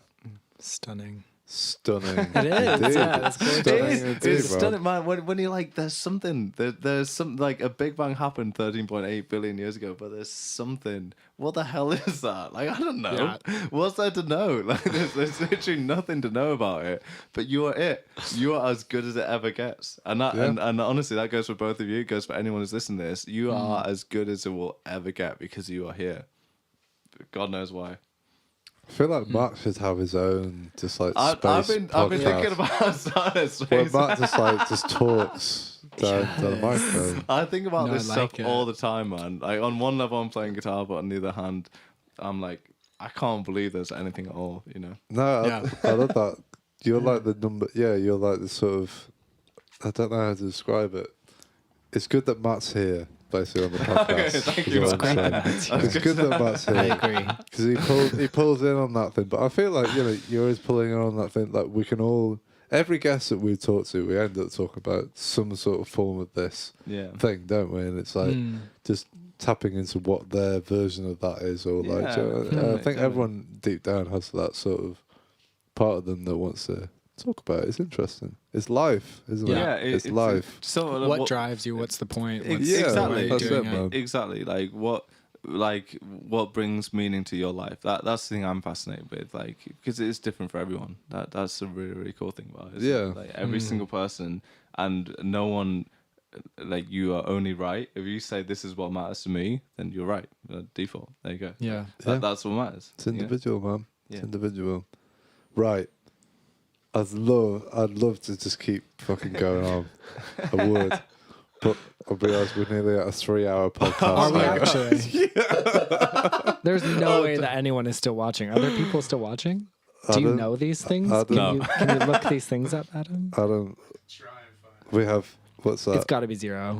We got 3. 3. 3. I love you 3 Yeah. people. Thank you. Thank you for watching. I think 2 of those are my parents. I feel like 2 of One's those are your, my 2 parents. of your parents and one's my mum, probably.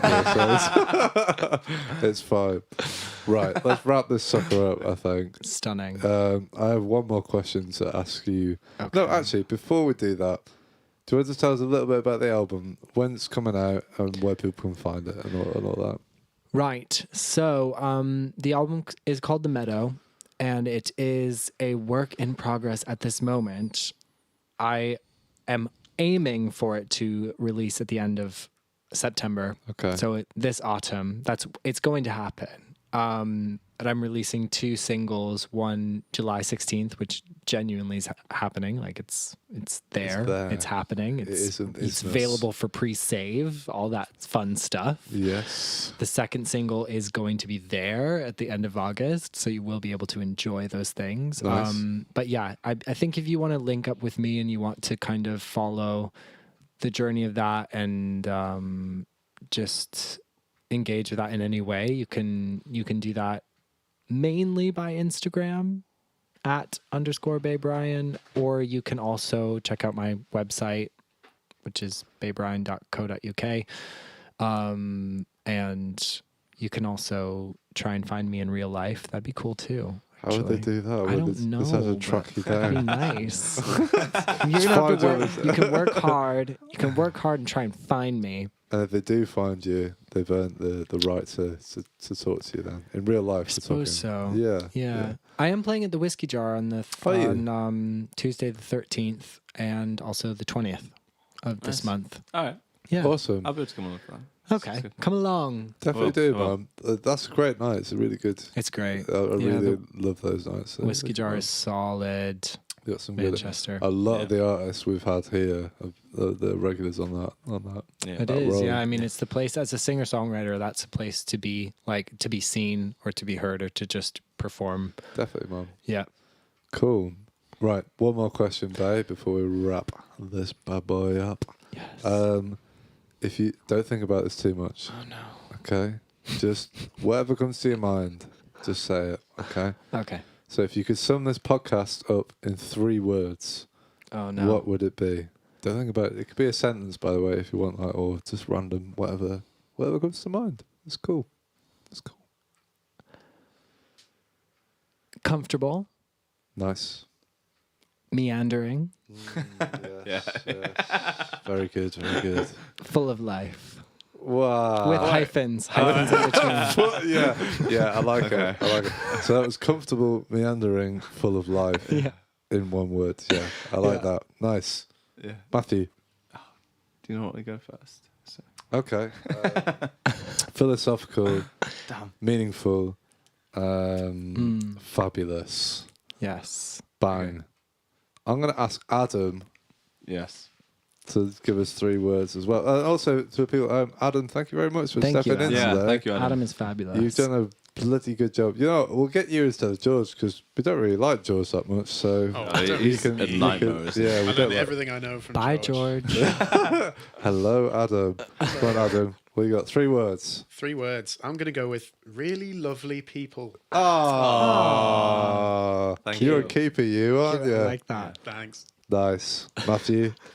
Okay. I'm going to say space time with a hyphen. One word. So There's one word. Space time. Very good. Songwriting Yep.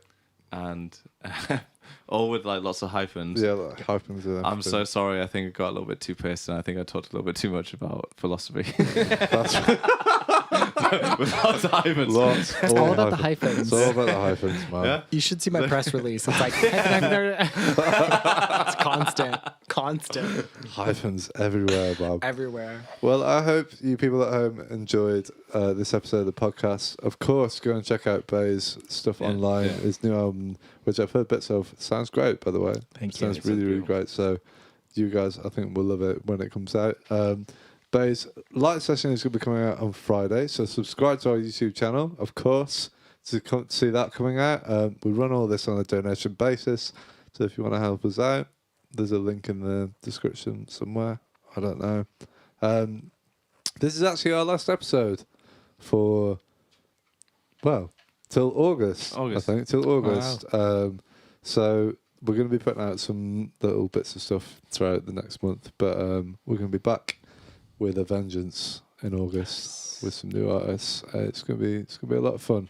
So I'd like to say thank you to all of our artists for this season. Thank you to George, thank you to Adam, thank you to James, thank you to Matt, thank you to you, Bay, obviously, and all the people that have helped to contribute towards making a beautiful thing that we're doing.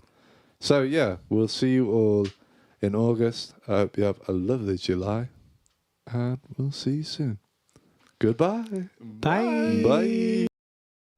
Thank you for listening. Be sure to subscribe to the podcast to catch up on new episodes every week. Also, check us out on our Facebook and Instagram at Rec Rooms, where you can find out about our other exciting music series. We also have this and all our other episodes of the podcast up on our Rec Rooms YouTube channel for your viewing pleasure. See you next time.